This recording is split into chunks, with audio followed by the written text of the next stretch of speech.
Gaming news today is all about GTA 6 in a new segment we'll be doing mostly, I think, on Fridays called GTA News This Week. Now, I will also be diving into GTA Online in a second segment today for the first time ever. Now, for the foreseeable future, we want to do these segments on Friday as a great lead up to GTA 6. We feel there'll be more and more information coming out. There'll be news releases, there'll be reveals, there'll be screenshots, gameplay, all sorts of things that will be available to cover. Now, today is a great day for this because we have a bunch to discuss after the announcement yesterday, but then there was the Take-Two earnings call just this morning.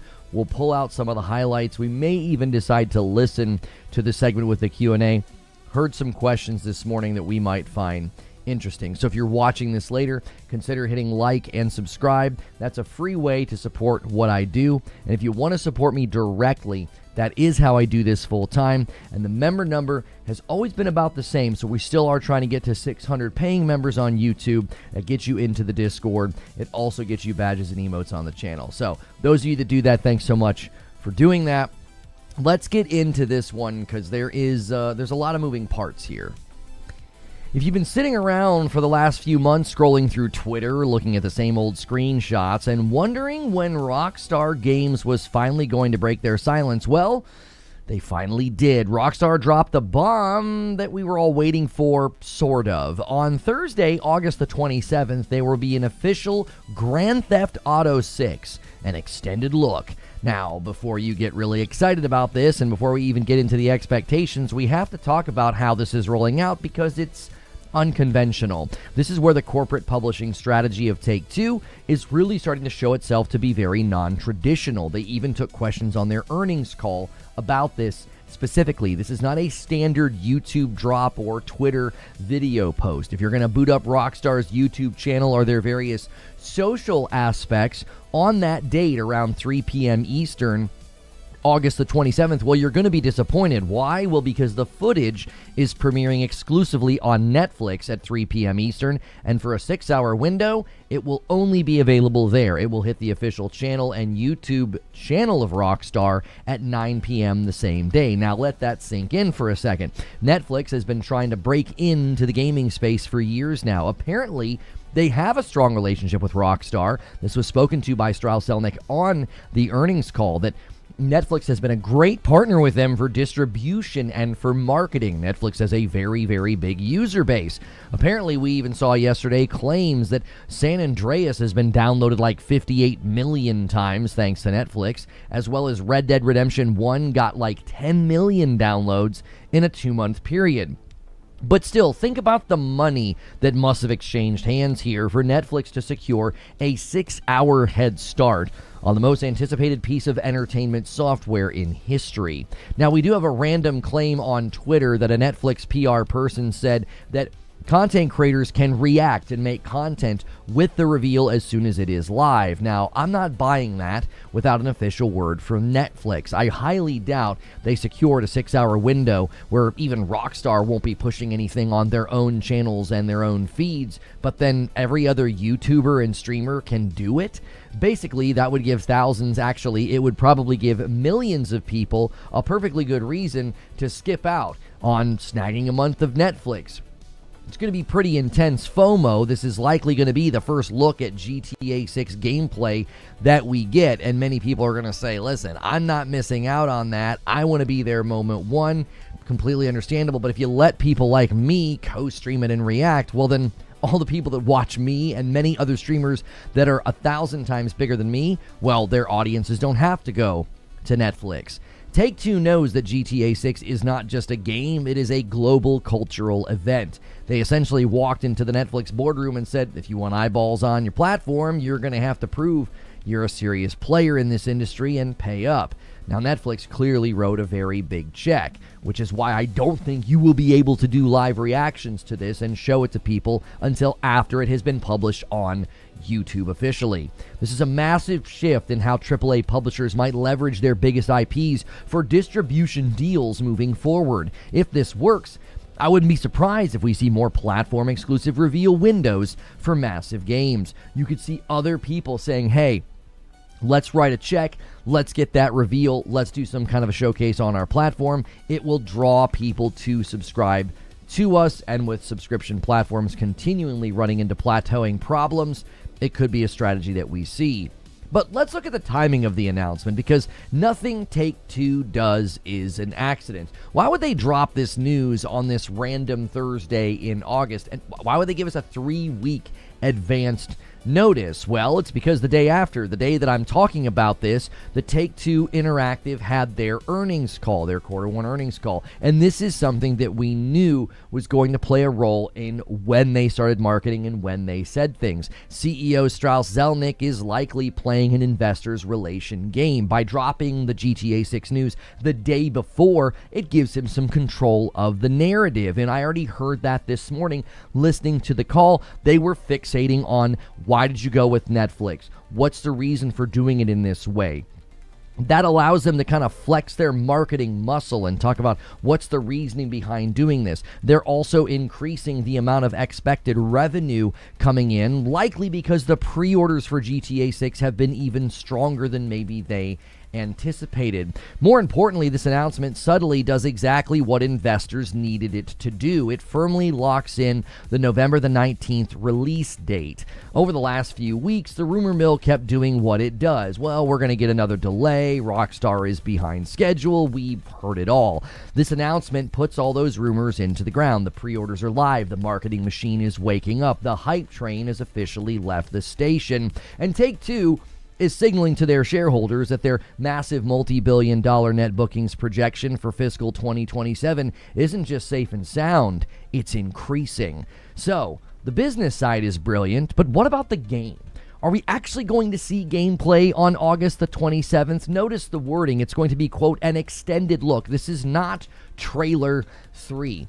Historically, when companies use terminology like this, we are looking at a classic narrated gameplay deep dive. You know, the ones with the woman with the incredibly soothing voice breaking down the mechanics, showing off the open world, and giving us a taste of the UI. Well, this is where the rubber meets the road for the Rage engine. We saw the cinematic trailers. We know that Vice City looks stunning and the characters look realistic, but we want to know about hardware and performance. What's this engine actually capable of pushing on current gen hardware? We're dealing with the base PS5 and the Xbox Series X, as well as Series S and the PS5 Pro. But listen, the main console that this game will be played on, where most of the sales will happen, is the base PS5. And these consoles are solid, but they're also nearing the latter half of their cycle. We're actually in the latter half. Rockstar is known for pushing hardware to its absolute breaking point. And the biggest thing many have noticed in the trailers is there's lots of NPC density in a very reactive city. In the first trailer, there's packed beaches, crowded streets, dynamic traffic systems, and the biggest bottleneck for the current gen consoles isn't the GPU, it's the CPU and the calculation of AI routines for hundreds of unique NPCs on screen at once, managing the physics of the world and the physics of the water, volumetric clouds, global illumination. Well, that requires a lot. So the big question that I'm bringing to August 27th, that stream, I'm going to be reacting to it live. I probably won't be able to show it to you, and then I'll publish my own thoughts and reactions as soon as we're able to show it to you. But my question going into that is about the frame rate. Is Rockstar going to offer a 60 frames per second performance mode at launch? Or is the simulation so heavy, is it so dense, that we're going to be locked to a 30 FPS game in 2026? Just for the sake of that graphical fidelity and the world complexity. Given that we've seen the industry do this lately, it's a very real possibility that GTA 6 launches at 30 FPS, and they'll probably try to keep it quiet, as the handful of companies that have done this gen don't really want to focus on it. And they may be doing this for the groundbreaking level of immersion, but for some of us, that is an immersion breaker. Now, I've outlined my own reasons why I think they are actively working on 60 FPS. Now, I could see the Series S being locked at 30. The Series X and the base PS5 could get like a 40 FPS mode, and the PS5 Pro could get some semblance of a performance mode that does its absolute best to hit 60, but likely will struggle. We also have to consider that they did updates to GTA 5, Red Dead Redemption 1, and we've heard from very reliable sources there is an update for Red Dead 2 that is coming. It's basically done and ready to go. It seems weird to basically update all of your games to 60 FPS and then not even try for GTA 6. Now, that doesn't mean they're going to have this thing rock solid at launch and it's going to run flawlessly and we're going to be so impressed at the frame rate, but I do think they are working on it now. They will then also, I think, continue to work on it after launch because it likely will not be super stable. As I said many, many times, they will unelegantly attempt to hit 60. But I want to know what you think. Do you care about the big 30 FPS question? If it's one of the greatest games ever made, are you planning to watch this on Netflix? Are you going to sign up for a brand new Netflix account and watch it, or are you going to wait for that 9 p.m. YouTube drop? Well, let me know in the comments. Hit the like button and be sure to stop by one of my live streams.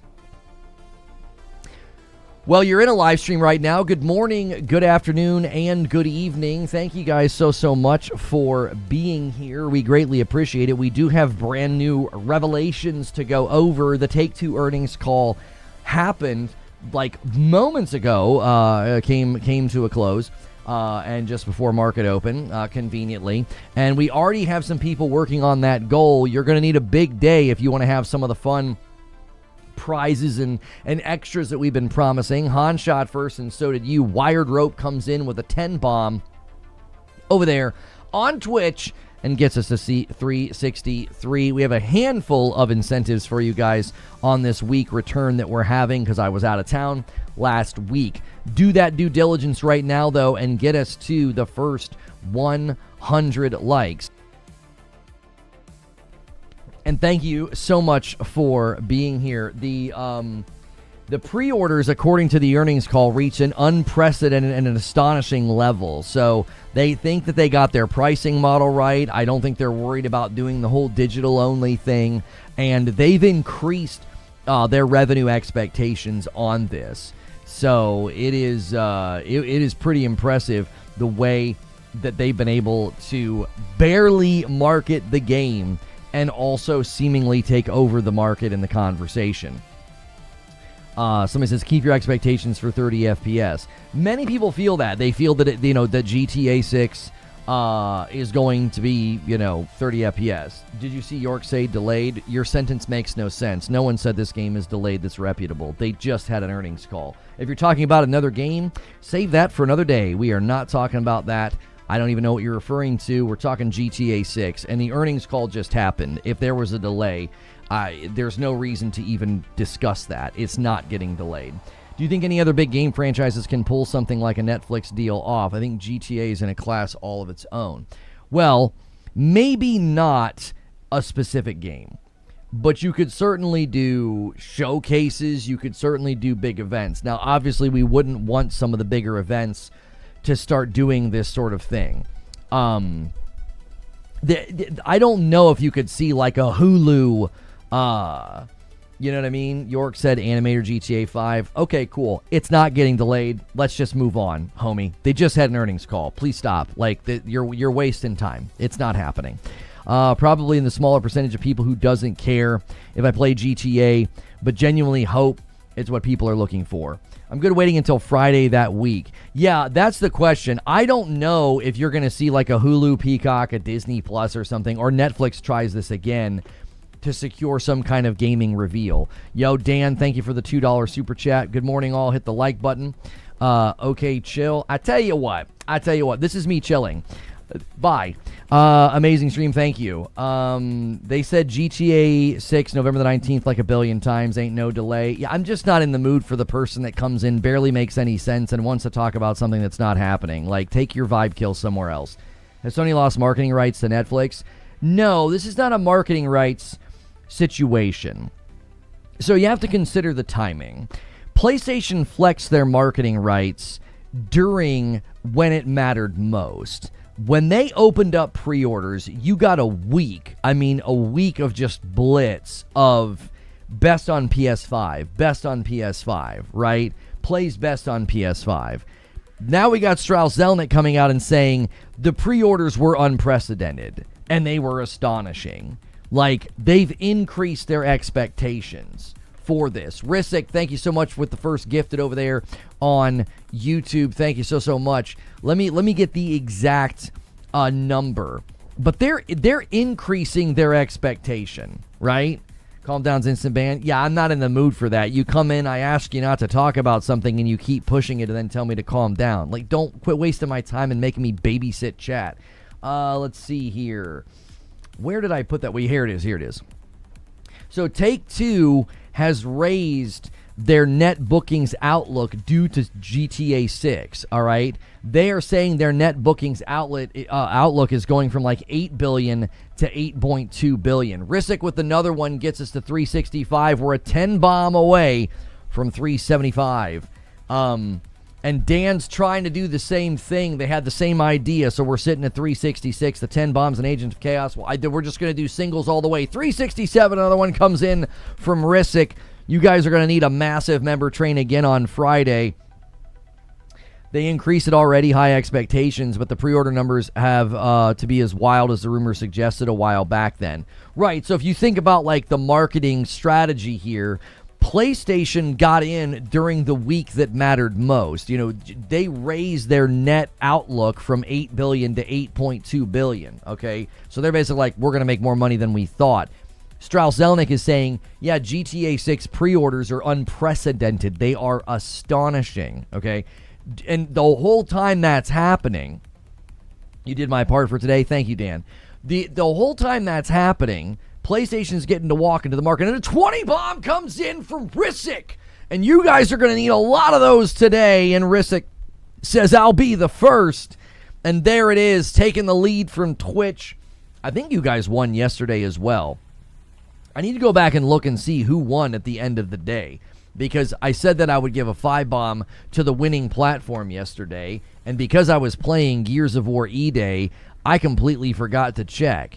The score at the end of my stream was 61 YouTube, 57 to Twitch. So what that means is YouTube won by 4 yesterday. So I owe you guys a 5-bomb. I'm going to do that now.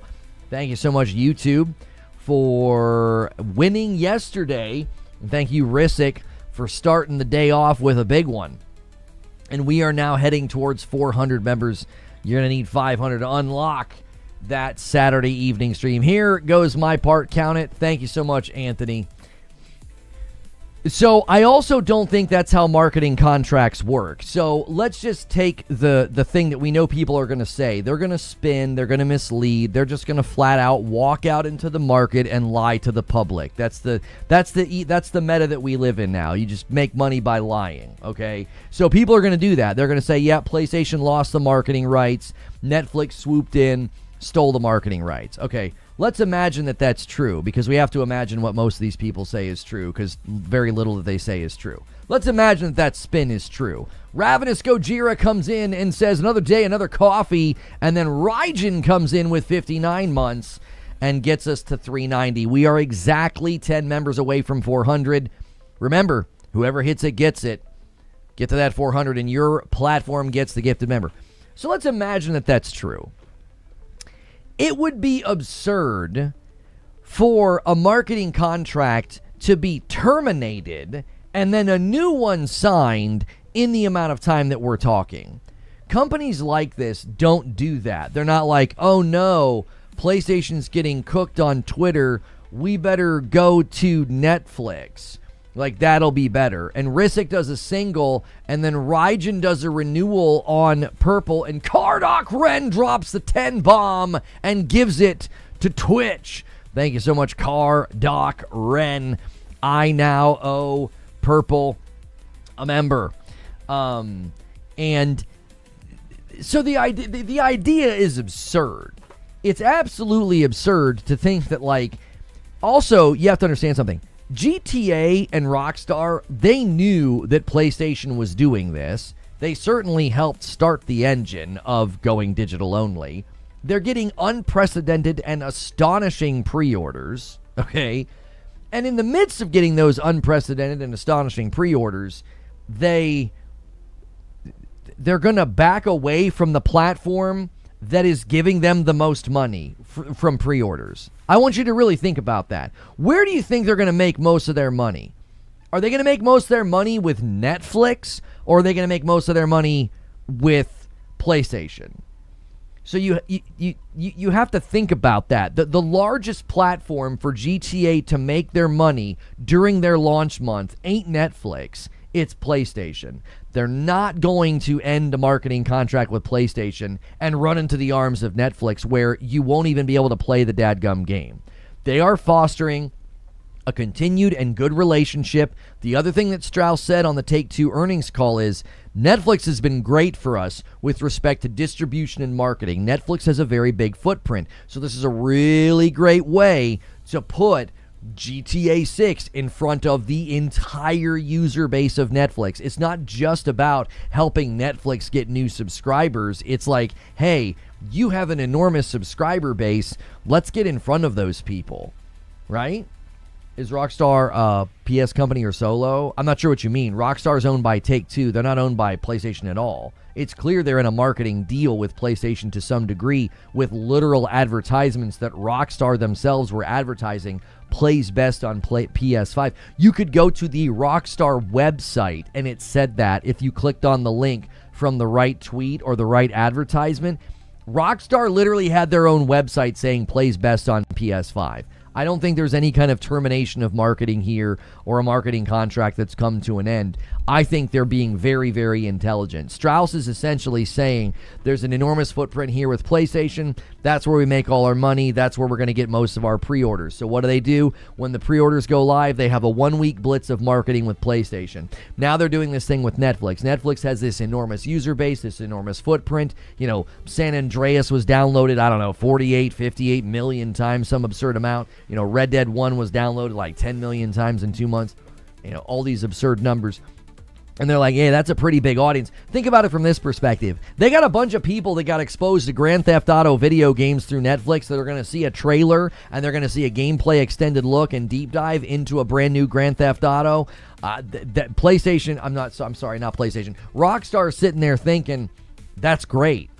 You're going to get all those people on Netflix who were like 50 to 60 million or more consumers within Netflix's user base have downloaded a Grand Theft Auto game or a Rockstar game, and you're going to walk out in front of those people because you know how Netflix works, right? When you open up Netflix, it's like, oh, we think you might like this. Oh, we think that you'll enjoy this. Well, they know who downloaded San Andreas. They know who downloaded, you know, the Rockstar games. They're going to put this in front of them and be like, you're definitely going to want to check this out. My mom is going to see the trailers and she lives on Netflix, which is something I didn't think would happen. The marketing here, the top of mind marketing that this game is going to have is going to be absolutely absurd. Hang on.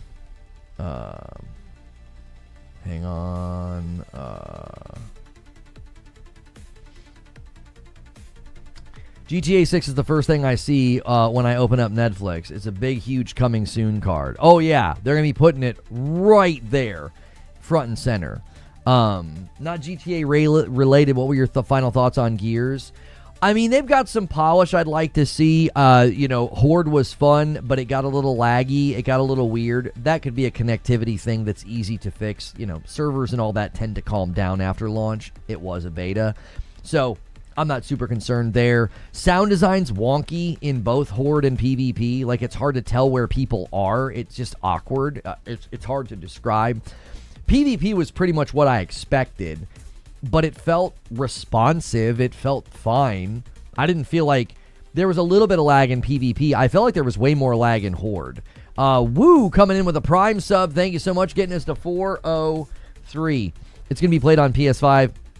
I claim it plays best on PS5, guaranteed. Oh, for the extended look? Yeah, I believe the capture will be on PS5, yes. I believe that's how they're going to do it. Yes. I don't know why people are complaining Netflix comes with your cell phone provider for free, literally. That's usually a limited time offer, perfect image. That's not like a thing. You're not like, oh, my cell phone just comes with Netflix. They usually give you like 3 months free, and then they'll start billing you. You don't get like perpetual free Netflix with this. At least I don't think so. Unless you're doing some kind of combo. Excuse me. Unless you're doing some kind of combo thing. Lone Wolf with the VIP. 46 months is a lot of months. We're getting closer and closer to 4 years. Crazy talk. As I always say, I love this community. Thanks for all the content, Lone. You're the go. Thank you, sir. Yeah, unless you're paying a bundle package, and it's included. You're not getting Netflix for free perpetually. The full quote from Zelnick about physical versus digital. All right, let's take a look at what he says here. The OA with a 5-spot super chat says, Netflix is the one place to reach people outside of our bubble. YouTube is cool and all, but we already knew about that. Let me go ahead and set a super chat goal for you guys. Let's see here. Every 5 super chats. There we go. I know you guys like to do those. I will gift a member. This is a way for you guys to pay it forward with super chats. You don't have to concern yourselves with the gifteds if you'd rather do super chats. I know some of you guys don't like the randomness of the gifting, so I don't know. It's not letting me start the goal. I'm not sure what's going on. Let me get out of top chat. Maybe that'll help. There we go. Let's see here. 5 super chats, 3 hours. I will gift a member. Let's try this one more time. Let's see if the website can work. Okay, it's not going to. Let's try up here. This one feature, it'd be great if we could set a goal with members instead. I will gift and then start goal. There we go. I did it. I had to do it in the other window. Not sure what's going on. Can someone explain why Netflix is a smart play? We have to consider something.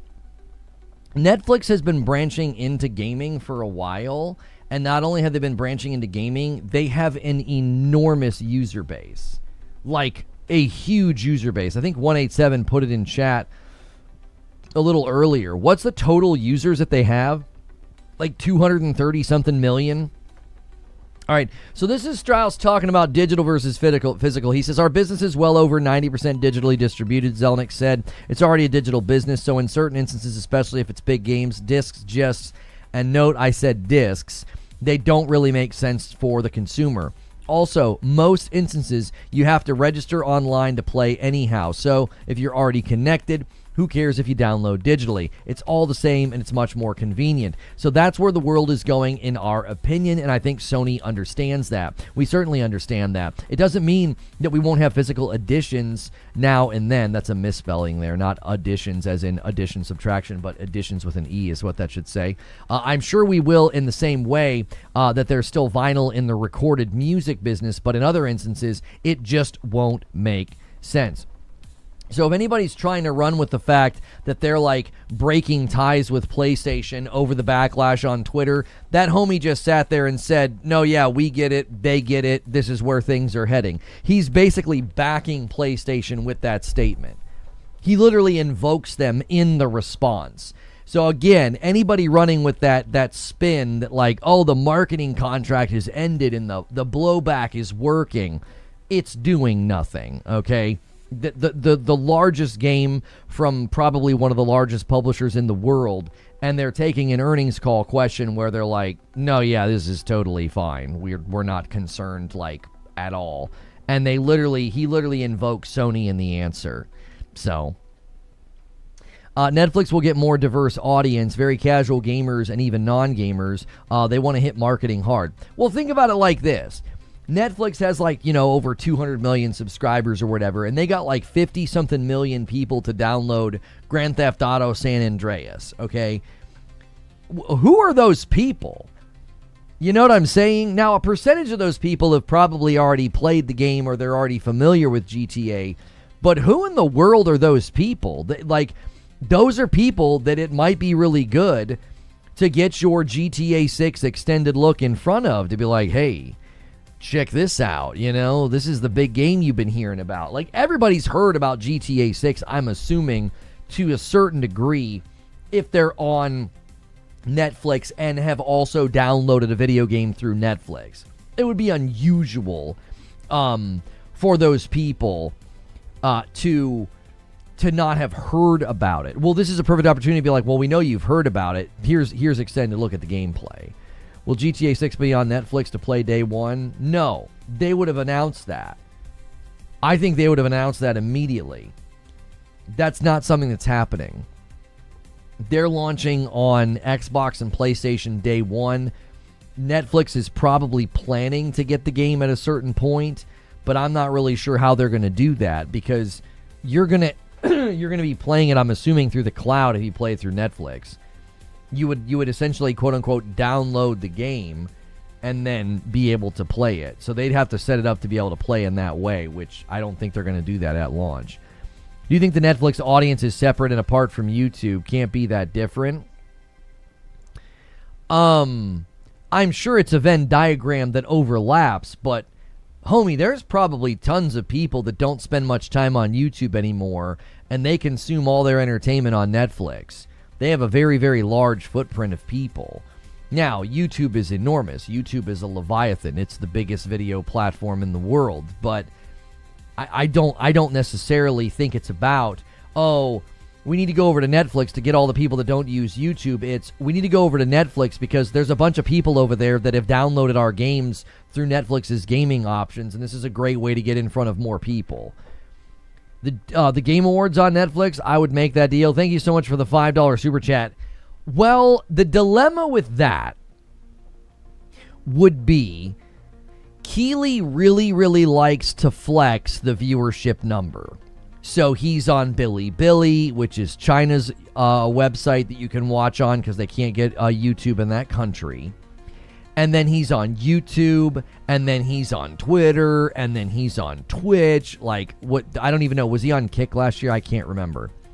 So I don't think he would suddenly be like, oh, let's shrink the footprint of this show and go with Netflix. He likely is negotiating ridiculous marketing contracts and advertising contracts with people that want to be in the Game Awards in direct relationship to the viewership footprint of the Game Awards. I don't know if Netflix can offer him that much money. Do you get what I'm talking about? Like, Keeley's able to go to every single advertising conversation and say, this is how many people saw our show last year. We're rivaling the biggest events in the world, okay? He's rivaling the biggest sporting events, except for maybe like, you know, World Cup, Euro Cup, and maybe like any tournament play at club play. Like, nobody's watching events at this degree. He's got like one of the biggest events in the world, okay? I don't see him running the Netflix. That wouldn't make an ounce of sense. Now, I could see him going to Netflix and say, hey, we're happy to broadcast on your platform for a fee. So he increases his footprint to more people and then just makes more money. You know what I mean? It might be worth it to Netflix, though. See, Brett, you're tracking with me. Like, he can go to everybody. He can go to EA. He can go to Sony. He can go to Microsoft. He can go to Bandai. He can go to anybody and say, you want to run your ad? You want to run your trailer? You want to run your whatever, your commercial for your credit cards on my Game Awards broadcast? This is our viewership footprint. Pay the piper. So it was on Prime Video last year. Yeah, he could expand into other footprints. I don't think he would ever do anything exclusively. Absolutely not. I have a friend who mentioned yesterday he's going that whole not turn on his PS5 for that time frame. I was like, you barely play games anyway, so it's not like Sony would even notice. I don't think Sony cares about that. You're going to not turn it on and then you're going to turn it back on again, right? So what do they care? They care about lifetime consumer value, and that is how much money are you spending over the lifetime that you are on their platform. That's all they care about. That's it. As long as you continue to spend money on their platform, they don't give a hoot and a holler if you turn your PlayStation off for a week. It doesn't matter to them one bit. Wait till the NFL and the NBA start up more marketing, right? not exclusive, it doesn't make sense to go exclusive. Right, well, the OA, the reason I was answering your question in the way that I was answering it, there were people that were worried about that on Twitter and other places. I saw people saying, well, what if this is the route that all these big events go? Why is the member goal not found? What do you mean member goal not found? Do I need to set a new one? Manage goals? It's set to 1,000.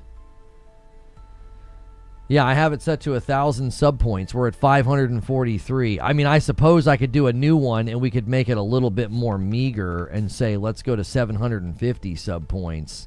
The member goal is 404, not found. That's a terrible joke, Hilly. I took the bait, though, so very, very well done. I thought maybe Twitch was pulling a glitch. They want people consistently buying games on the platform. They're fine losing inconsistent customers. Let's see here. Not going to lie, it's going to be hilarious to pay an entrance fee to watch 3 hours of advertisements. It would be, so I don't necessarily think, like if Jeff Keighley, guys, by the way, if you're enjoying today's show, could you do me a really quick favor? Hit that thumbs up button. That does help me out, and it helps more people find this stream, and we want to get more folks in here to join this great community. And thank you, Teller Morrow, for watching for 5 days in a row on Twitch. So I would say the issue with, like, exclusivity of an event like this or not exclusivity in an event like this, or like if you paid money to like watch the Game Awards, I don't think you would anticipate anybody signing up for Netflix to watch the Game Awards. Keighley would only go to Netflix because that's just a bunch of more people that can watch. Like existing subscribers might be like, I'll watch on Netflix, right? And Netflix would happily take the marketing, the marketing push. Jeff Keighley gets to say the name Netflix, like, and then for the first time ever this year, we're also streaming on Netflix. That's good for that. And a 20 bomb comes in from Terminal Stupidity on YouTube. We are one away from the next milestone. We're going to need 20 and 50 bombs out the waz today if you guys are going to hit the stretch goal to get Madam playing some GTA Online tomorrow. I lowered it. I was told it was unreasonable, and I was like, okay, the stretch goal is just 750. We don't have to get to 1,000. If we get to 1,000, then maybe I'll buy Tokone, and Madam and I will play, Marvel Tokone against each other. But for now, we're going to try to get Madam into GTA tomorrow night. And MTO secures it, and a gifted comes in from Broken Earth for some insurance. The hunt is on, says MTO. MASH, I got selected for the Dust Bloods Network test. Nice. Excellent work. Enjoy it. I hope you have a good time with it. Welcome back in, by the way. There is no roundtable today. The second segment today is going to be me diving into GTA Online for the first time ever. I've never played it. I got it installed and ready to go last night. I got to the point where they're giving me like $4 million to kickstart my career in the game. And I was like, okay, great, thank you. So you guys can help me do that today whenever I go to do it. And there's the gifted member that I owe. If 25% of PlayStation 5 gamers stop buying digital games, DLC, and only buy physical copies, then Sony would notice. But gamers aren't that committed to inconveniencing themselves. It would never happen. Well, and the other issue is it would need to be a lot more people because they would make less money on all those purchases. You would basically be giving them less. Like, you have to buy 2 physical copies to equal 1 digital copy on the margins. That's why it would be so difficult to even move the needle. You know what I mean?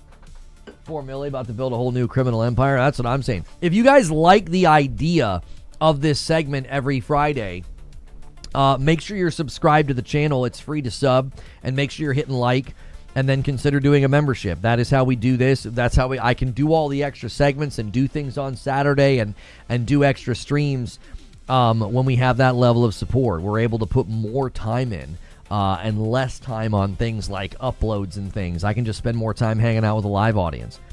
$4 million will buy you a hat in GTA Online. Well, it's going to be the best dadgum hat in the world, okay? I'm gonna be the best looking. I'll be in the game naked, I guess, with a hat on. This could be insane because launching into GTA Online brand new at this stage will be overwhelming.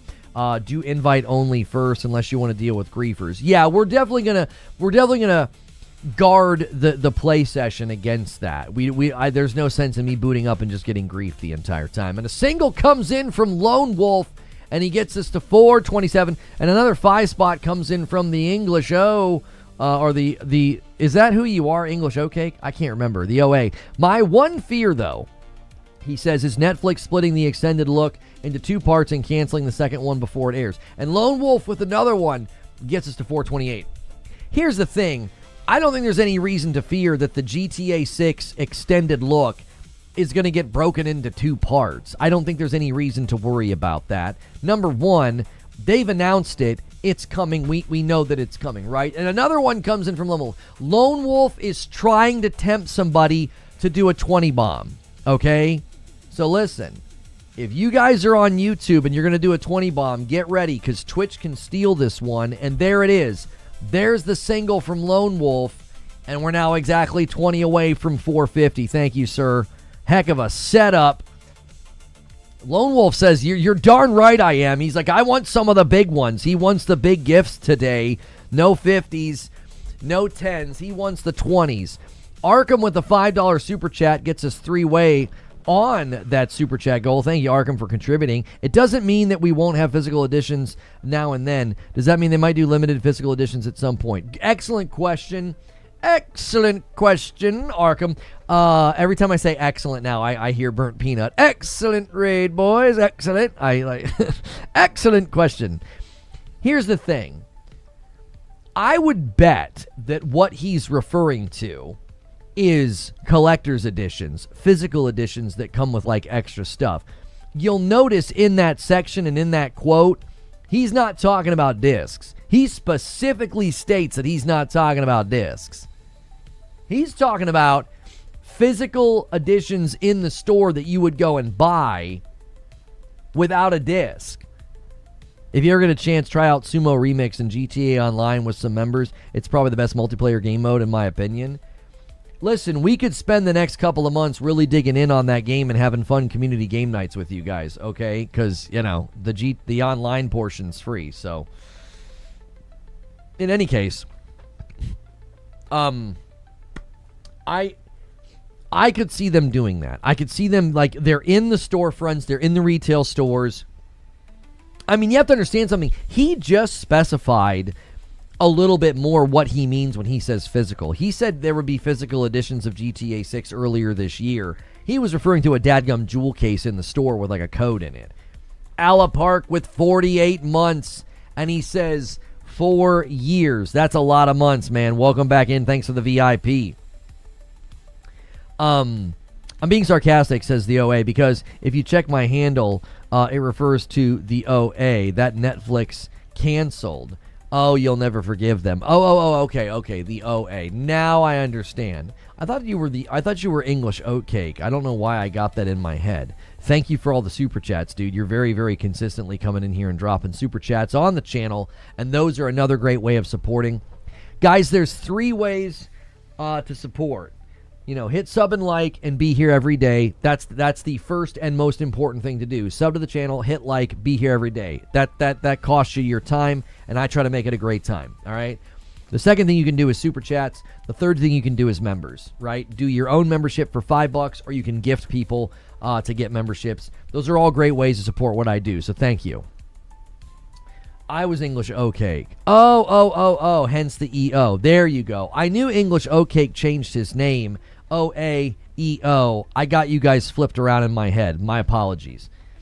That show is pretty good, but it lost me after the first season. Netflix cancels all the good shows. Well, Netflix cancels shows once they're not boosting their sub numbers. That's pretty much how they make their money. So when you get too far into a show, it's too expensive to make. There's also terrible calculus on show making, because when you rebook the actors, they want a pay raise. So the shows become more expensive, and then as they become more expensive, they also become less revenue impacting. It's a terrible situation, unfortunately, for Netflix to be in. Like, I'm not defending them canceling your favorite shows. I'm just trying to explain to you the calculus isn't great. In any case, we have some other things that came out of the Take-Two earnings call, all right?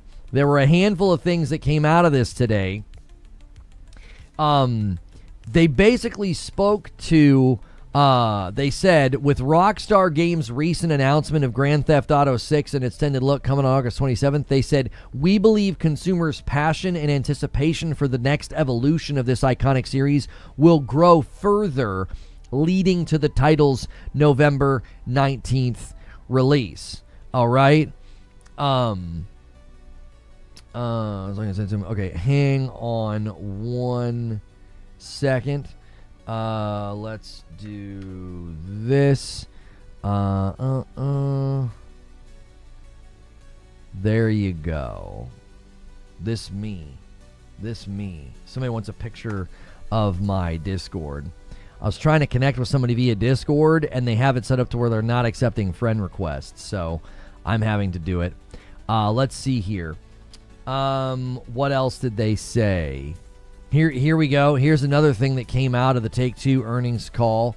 We had Ben Videotech tweeting this. He says, Strauss Zelnick says, our excellent first quarter results reflect the power of our portfolio and disciplined execution across all of our labels. With these positive trends and excitement around the November 19th launch of Grand Theft Auto 6, we are reiterating our fiscal 2027 net bookings outlook of $8 to $8.2 billion. Looking further ahead, we expect to sustain this new level of scale and generate strong cash flows, setting us on a path to deliver continued growth and long-term shareholder returns. Their shares are already up to roughly $2.50 today. So there you go. They're already off to a great start today on this fine Friday. I'll definitely miss physical editions. I liked selling in the used market and having money towards the next game. However, since I got a PC, I do like how streamlined Steam is. All digital is convenient. I don't watch new shows on Netflix unless it's a miniseries or a one series only, for sure. You get all invested and you know it's not going to make it. You know it's not going to last. Videotech did a stream of the Take-Two earnings call. Oh, it looks like he took it down. I wonder why. I wonder if he got did he get dinged for streaming it? They have spoken to it. Strauss Zelnick on the Netflix partnership. He says Netflix is a great marketing partner. We have a great relationship. We're always in conversation with them. The extended look is part of Rockstar's GTA 6 strategy. I feel really good about it. So, and thank you guys for hitting that like button. We appreciate it so much, getting us to 200 likes. Yeah, so they saw unprecedented pre-orders. There's just a lot to be said here. Rockstar owner Take-Two confirmed that GTA 6 release date is still on track. They say GTA 6 and extended look will help grow consumers' passion and anticipation. Right there, confirmed today on the earnings call with respect to the delay. I mean, there's going to be a ton of people. Now, you guys saw this.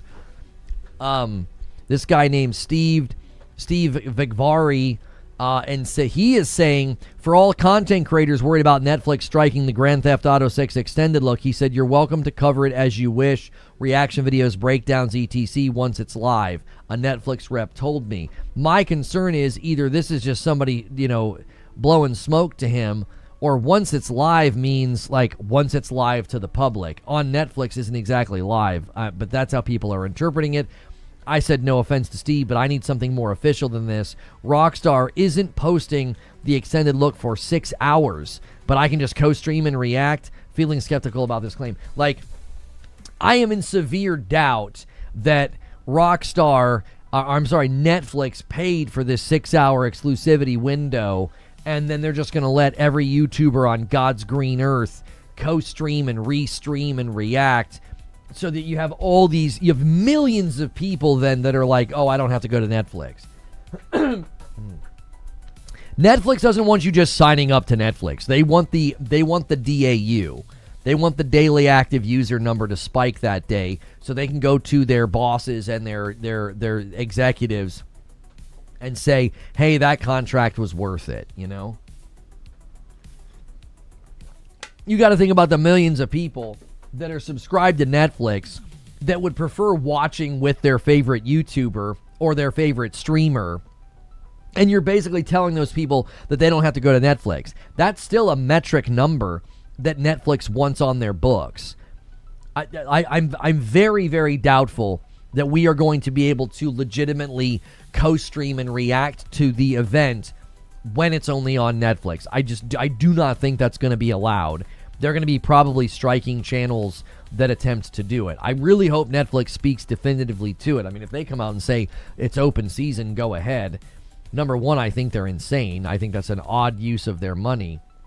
Unless they're constantly running some type of Netflix advertisement in the midst of the event. So like their logo is everywhere or something. I just can't see it. I really, really can't. I can't see the idea of them allowing people to watch it elsewhere. It just doesn't make much sense to me. The physical mob is not liking Take-Two, Capcom, or Nintendo's recent comments about digital sales. Well, yeah, because they all quickly ran with, like, the data was being misleading and blah, blah, blah. Yeah, sure, whatever. It's been 30 minutes. Let's pause and allow for someone with a day-old account to say something stupid really quick. Banshee, why do you curse us so? We've been live for almost an hour, sir. Do you see Witcher 4 and the Elder Scrolls 6 being priced at $80? Here's the thing. I don't necessarily think that folks are going to take a crack at that $80 price point anytime soon, and I actually think GTA 6 is one of the reasons why. You think Nintendo will have physical discs? Nintendo will continue to do physical as long as there's a strong market for it in Japan. You know, that would be my guess. But I don't think that... I think GTA 6 is literally one of the reasons why a lot of people are not going to be quick to jump in and do an $80 price point. Because, it, like right now, Mario Kart did it and kind of got away with it. And then they didn't do it with really anything else. Xbox tried to do it with like mainline games in the Outer Worlds and they had to back off, all right? PlayStation made no effort to do it. Even a 2K game didn't come out. Like a sports game didn't try to come out and do the $80 thing, okay? They were the first to push to $70. So now if you do it, everyone's going to say, well, wait, so you think you're at GTA 6's level? Like, you know, you're the next Elder Scrolls game. You know, you're the Witcher 4.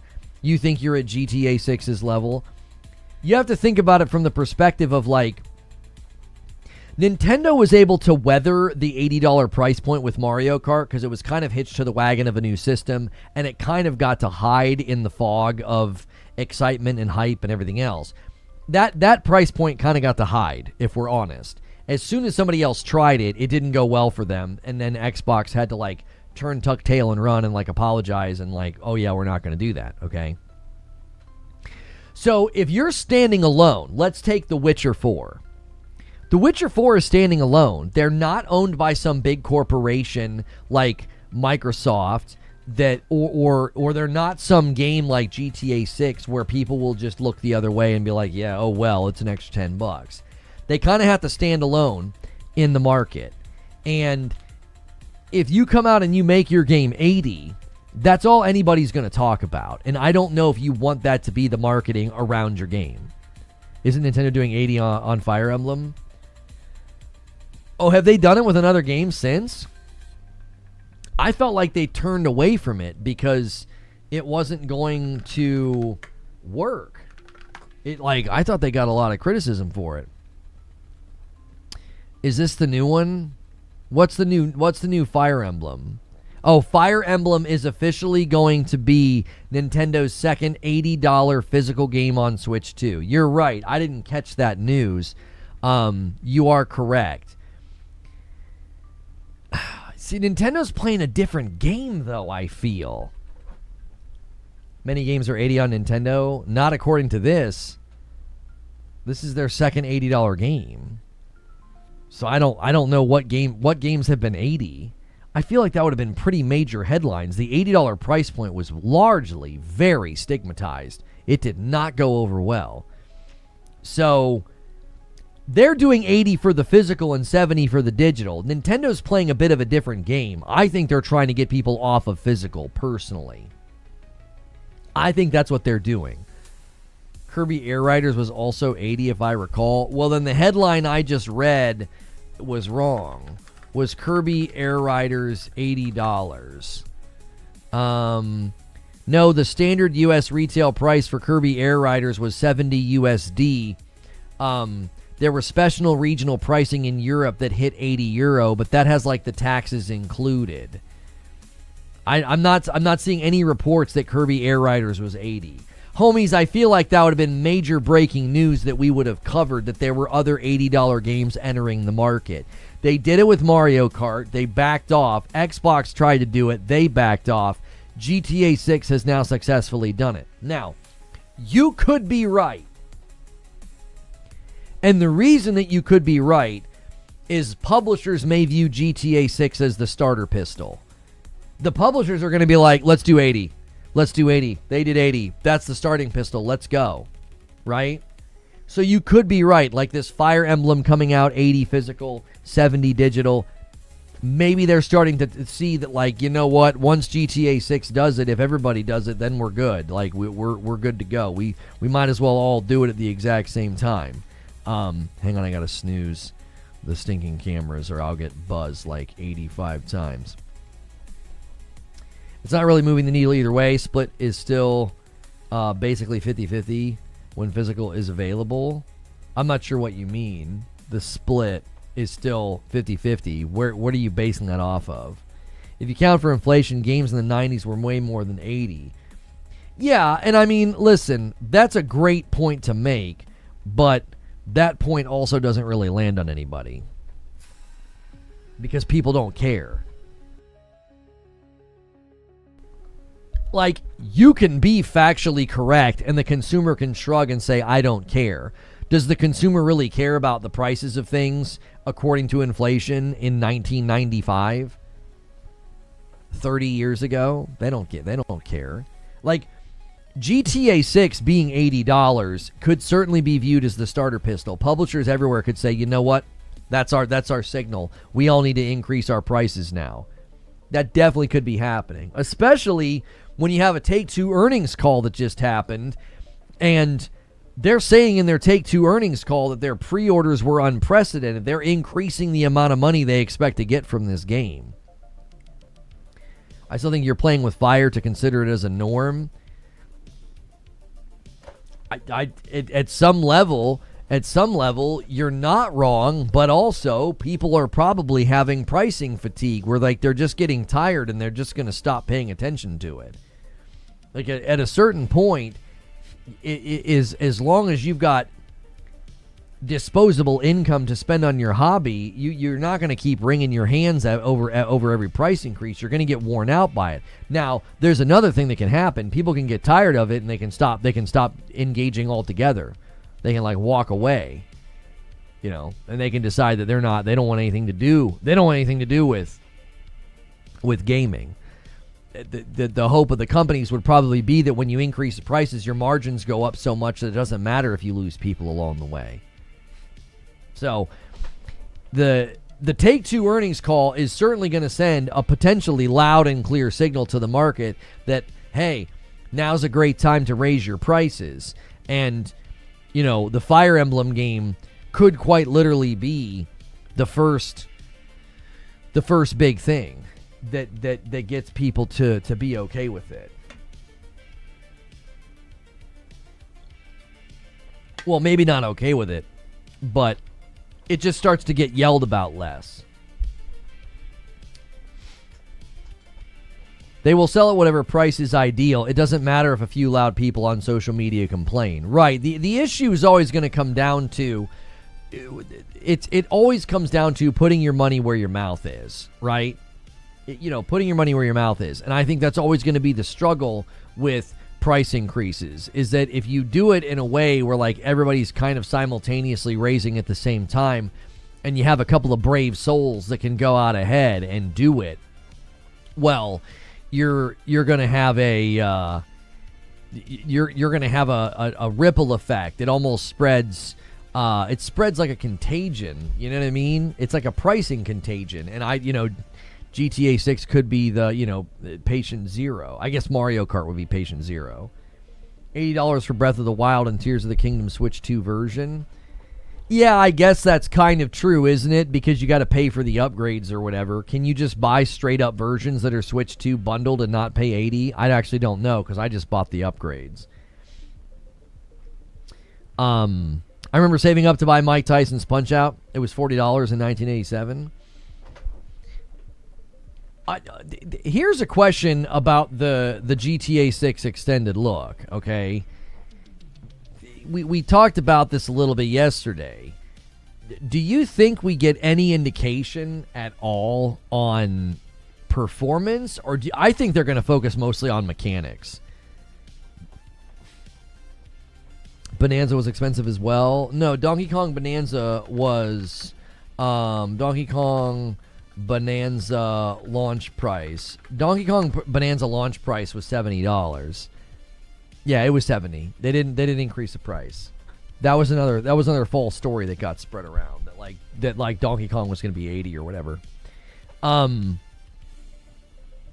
So now he says physical editions. Everybody has the quote as editions as in like ADD.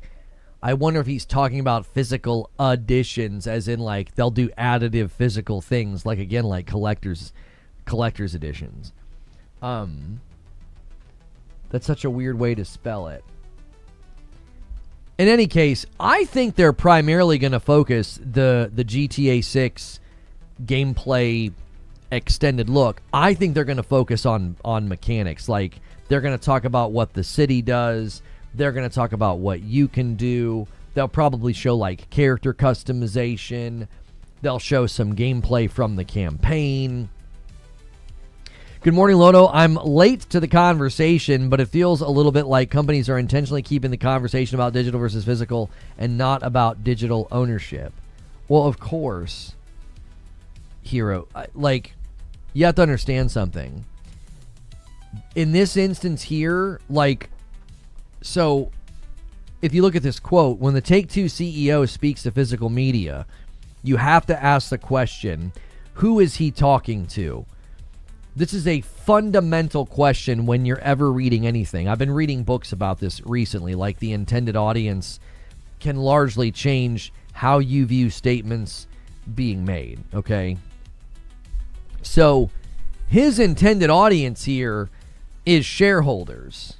He's not talking to he's not talking to the consumer here.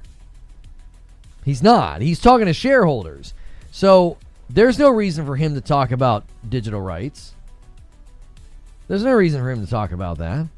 He's talking about oh yeah, in certain instances, he says, especially if it's a game, discs just, and note I said discs, he says discs don't really make sense for the customer. Tears of the Kingdom Switch 2 edition is $80. Okay, so that's a bundle with the upgrade. Well, Nintendo gonna Nintendo. You know what I'm saying? I remember people complaining about that, but I also remember people complaining about it and then buying it. This is what I find, incredibly funny. Some of the... I don't know if I've found a person yet who has been incredibly loud about they thought the Nintendo Switch 2 was overpriced. I really want you to think about that. Remember when the Switch 2 was $450 and people were like, it's overpriced? Do you remember all that?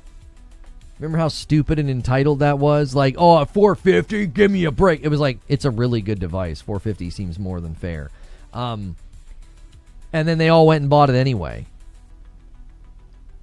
That's why I don't really care to engage in the conversation that much anymore. It's just a bunch of people screaming that will not hold to their alleged principles. They won't. People will scream and yell about this stuff, and then they'll go and buy the stuff anyway. So, everybody complained about the Switch 2 and the upgrade packs for Zelda, and then they bought it anyway. $450 is a lot for a handheld, at least it was. It wasn't a lot for a handheld. Historically speaking, it was not. Compared to the other handhelds in the market at that time, $450 was a more than fair price. Not going to lie, I understand what he's saying. He's talking about ball and gun games. I don't care about 2K on disc every single year. So he says here, again, you have to think about the intended audience. So when Take-Two's CEO is saying this, he's like, in most instances, you have to register online to play. So if you're already connected, who cares? If you download digitally, it's all the same. He's talking about, the lion's share of the audiences are engaging with games that already require you to do this. He's like, so there's a world, that's where the world's going, in our opinion, and I think Sony understands that. Again, it's interesting that, like, you have to understand, their partnership with Sony is very, very important. Rockstar and Take-Two's partnership with Sony is very important. So he's playing he's being very corporately friendly here when he says all this, and he says that's where the world is going in our opinion, and I think Sony understands that. Almost like, yeah, we did this and Sony gets it. There was no reason for him to invoke Sony here. He invokes Sony because they're at the center of this conversation, and he's basically saying, this is our stance on it. Yeah, and those guys get it too. And again, he's not talking to you, the consumer. He's not speaking to digital rights. He's talking to the people. He's talking to the shareholders. He's talking to the people that he answers to financially. From a fiduciary duty standpoint, he answers these people, and he's like, this is what we think. This is where it's going, And he was specifically asked about Don't in that question. He specifically asked about Sony in that question. That's what I'm saying. He doesn't just speak to the market realities of what Sony is doing. Read what he says. He's not just saying we're okay with it because we're seeing market trends and what Sony is doing is in line with market trends. He says that's where the world is going in our opinion. So he's not just speaking to like, oh yeah, Sony's doing this and we just kind of have to figure it out and market trends and blah blah blah. He's showing agreeance here and a level of partnership agreeance. Thank you for the 100 bits wired rope. Call it what it is, virtue signaling while LARPing for consumer protections. He says, we certainly understand that. So he doesn't just say it's our opinion and Sony understands it. He says, we understand it. And then he goes on to say, there might have physical editions now and then, but I'm sure we will be the same way. We see vinyl records still being made. There might be little instances like that. So he's being very corporately friendly there. He could have literally... Think of it from this perspective. There's a lot of negativity surrounding the whole physical digital thing. He could have put distance between them and said, Sony's making decisions based on their own metrics and their own aims, and they're looking at where the industry's headed for themselves, and we feel like we have to adapt to that. He could have created distance and made it seem like, oh yeah, this is a Sony thing. No. He's like, this is a joint thing. He's like, our opinion is that that's where the world's going. Sony understands that. We understand that. This is where it's headed. It's almost like a joint statement.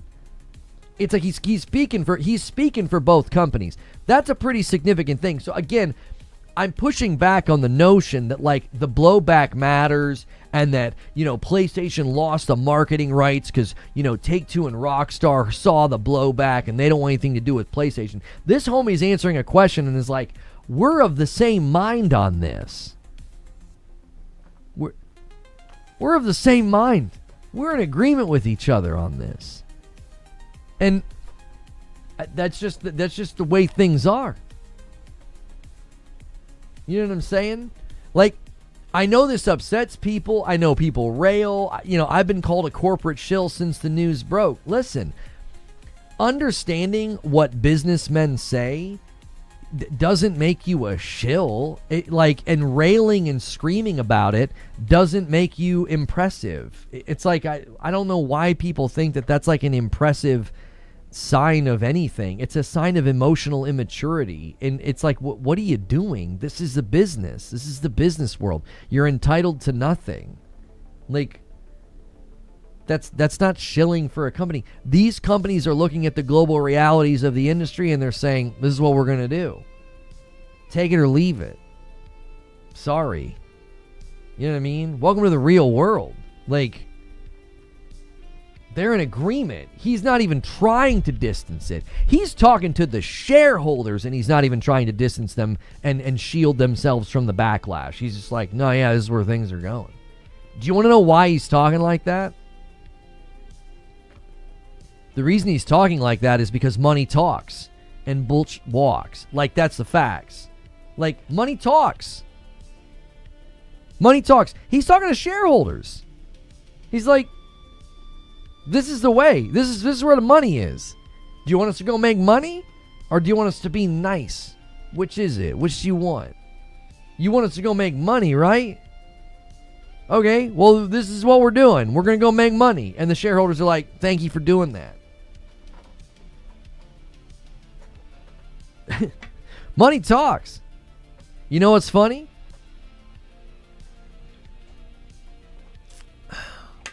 The people ranting and raving about this, the people that are calling me names, using their platforms to call me names, you know what's funny? They understand that money talks, because that's why they're doing it. They're doing it for money. They're doing it for social capital or clicks or money on their YouTube channel. So they understand that money talks because that's why they're doing what they're doing. They're literally saying it for money. They ain't, and that's the funny thing is, you ain't no different than the CEO. You ain't no different than the shareholders. You're the same. You're doing something for money.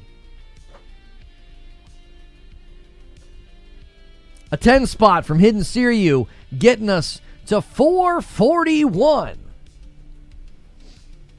The difference between me and the people that are just saying what they're saying for money is I'll say what I think and take pain from it. Loss of subs, loss of members. Why? Because I can't fake it. I can't do it. I couldn't sit here for the last couple of weeks and be some fake, phony, grifting, this is so unconscionable that they're doing this. No. I literally took a bunch of damage since this announcement. Hasn't gone well. Why? Because it's the mob is upset and the mob doesn't want to listen to nuance. The mob doesn't want to listen to discussion. They don't want to hear it.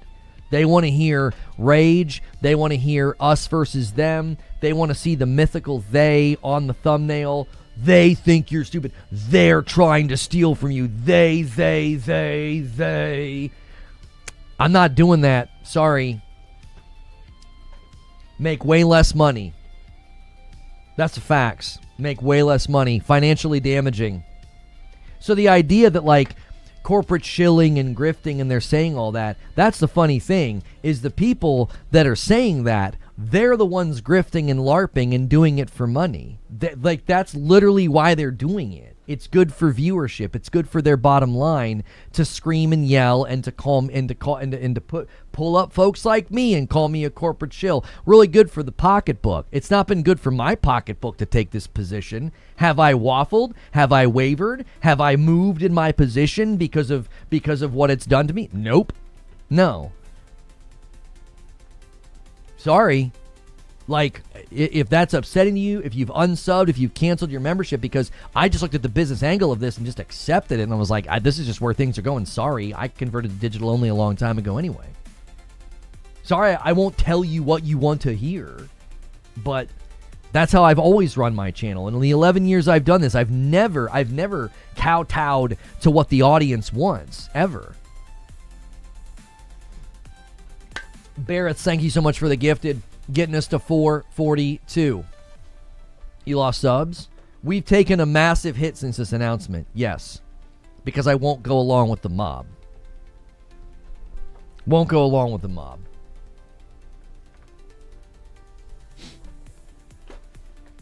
I was like, I saw what was happening. It's kind of like the, you know, the anti-woke grift. I won't do it. I won't do it. Easy way to make money. Easy way to grow a channel. It's a great growth engine. Look at the channels that do it. Look at the channels that call everything woke and all the women are ugly and blah blah blah blah blah. Look at their metrics. Look at their gross. Look at their social blades. It's a great way to make money. I refuse to, and I hope that we can continue to find people in the gaming world and in the gaming audiences that don't want that kind of coverage and just want, you know, highly engaging, highly interactive. Right? I also keep it safe for work, but I'm not going to sit here and blow smoke. I'm not going to do it. I'm not. And that's what drives me nuts in these conversations, is that you want to get all upset at like CEOs and shareholders doing what's best for the bottom line, when that's literally what all these creators are doing. They're doing what's best for the bottom line. What I did was terrible for my bottom line. It has not been fun. It has not been good. July was terrible. Right now is terrible. Yeah, I went out of town. That always hurts. But it's largely because we won't. I'm not going with the mob on this one. Sorry, won't do it. I just went okay and moved on, said Cat Uncle. I knew Sony wasn't going to change. I have other hobbies and systems that I spend money on. It just means I'll spend less on Sony in 2028. Second Love with 37 months and a member plus. Thank you so much, sir. Keep telling the truth, Lono. That's what I want to hear. I'm a big boy. I appreciate that. That's what I mean. I make content for emotionally mature adults, like people that can hear differing opinions, people that can hear things that don't align with their view of things, people that can hear facts over feelings and not get upset and turn tuck tail and run for the hills. Like that's what I do. I make content, and I know that's a dying breed in these digital spaces. It's a dying breed in these digital spaces. If you go to Twitter, if you go to YouTube, it's extremely hard to find this type of thing. Very, very difficult. I hope there's a market for it. I hope there's an audience for it. I believe that there is. I believe there's more people like y'all out there that are sick of the nonsense and you're sick of the noise. And even if you don't agree with me, you're like, well, at least I know what he thinks, and he's not just saying something that he thinks I want to hear. You know? And that's why I'm like, let's get more folks in here. You know what I mean? That's why I keep telling y'all, get in the Discord. That's a great way to help us grow the community, to have a thriving place where we don't have to play, like, I don't want to play the game. I don't want to play that game. We got to play the algorithmic game enough where, like, I've got to cover things that are relevant. That's a place that we live. That's inevitable. I don't want to play the narrative game. Don't want to do it. I want to be able to grab something that's happening and talk about it and be me. If you like that, if you think that's needed, then support the channel as best you can. Whether you're here every day, sub, like, membership, any of that. That's how I do this. I can't do it the other way. The other way is to chase the trend. The other way is to chase the click. And I'm not willing to do that. So if you want to help foster that, then the literal best thing you can do is be here every day. And the second best thing you can do is to grab your own membership. I need it. I can't do it without it. People can call that e-begging all they want. That's the facts. That's how this operates. If I'm not going to chase the mob mentality and I'm not going to chase the narrative clicks and the grift, you have to have a direct support base in this environment. That's why a lot of people moved to Patreon years ago, because they got tired of that rat race. Oh. And I appreciate you guys and all the comments that you're making. I do. It's why I try to do as much as I can for you. It's like, if you guys are going to do that level of support and you guys are going to get behind what we do here, I do extra stuff. I do Saturday streams with Madam. I'll play games I don't really want to play. I'll do things I'm not really excited about because you guys think it's entertaining. I'm willing to do that because that's the best way I can show my appreciation, is a solid schedule of a Monday through Friday show and then extra stuff on the weekends. So the video from the lead developer at id Software about Xbox and Game Pass is something. I have not seen it.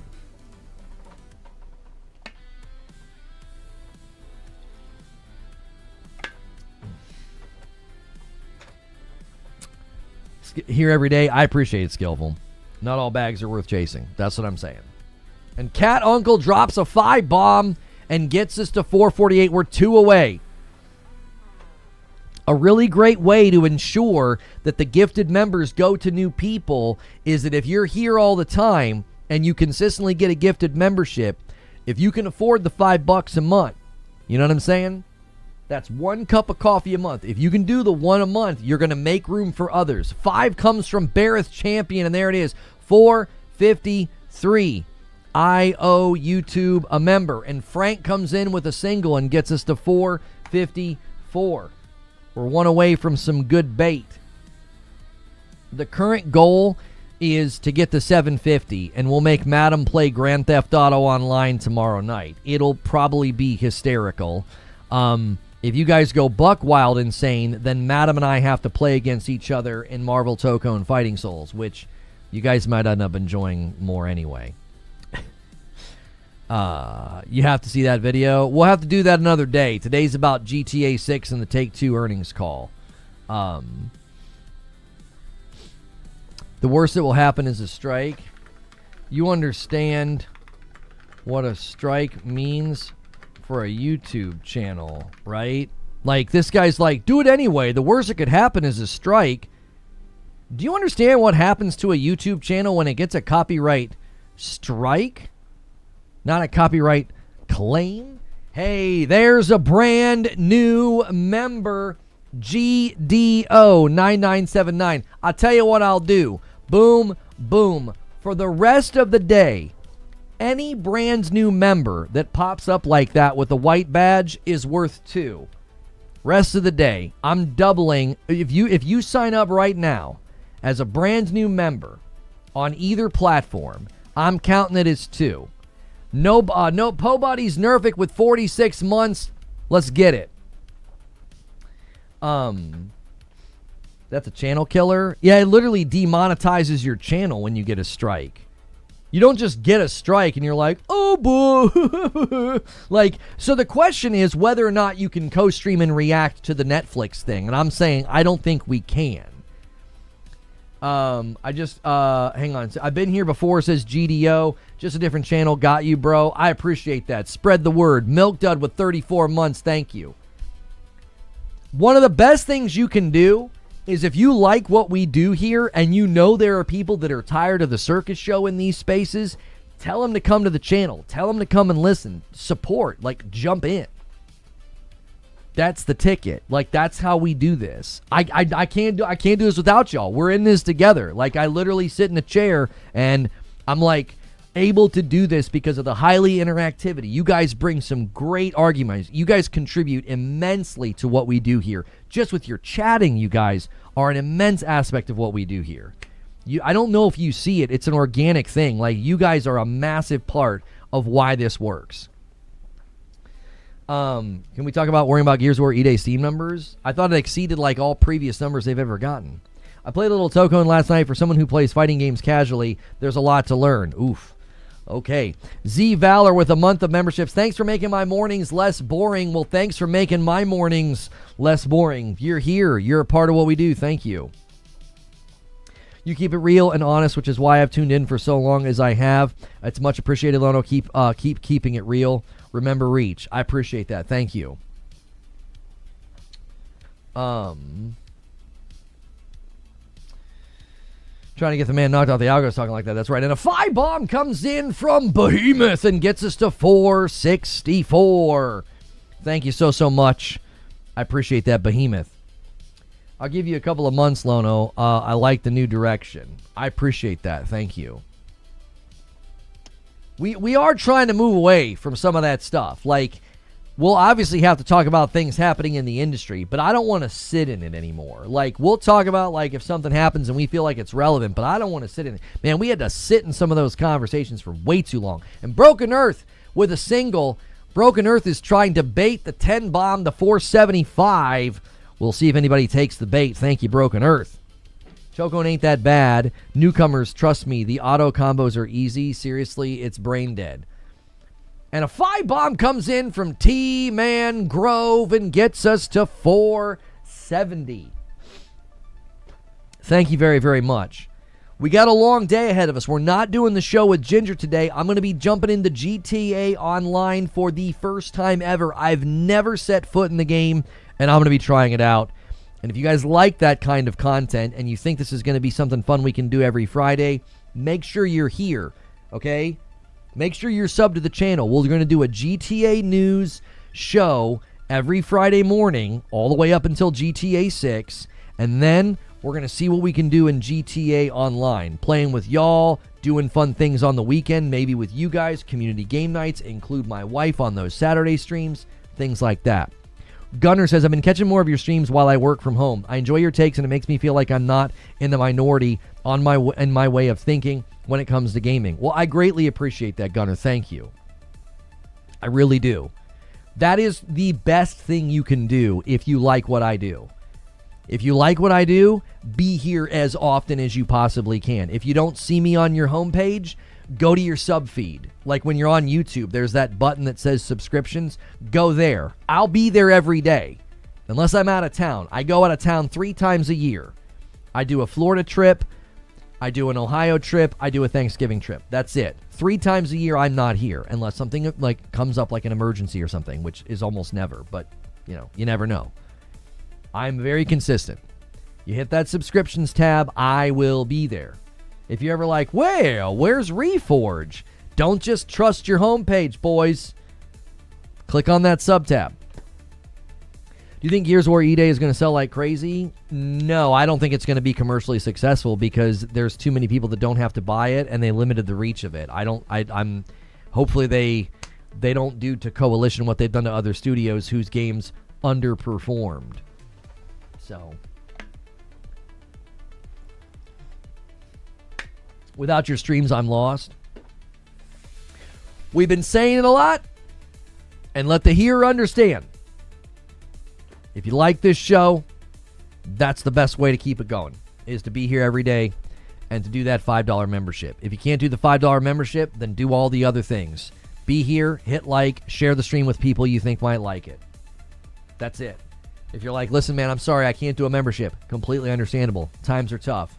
Hit like, listen, and share the video. You can do that, and that's free. Is E-Day on Game Pass? Yes, it is. I don't think it'll sell well enough to make its budget.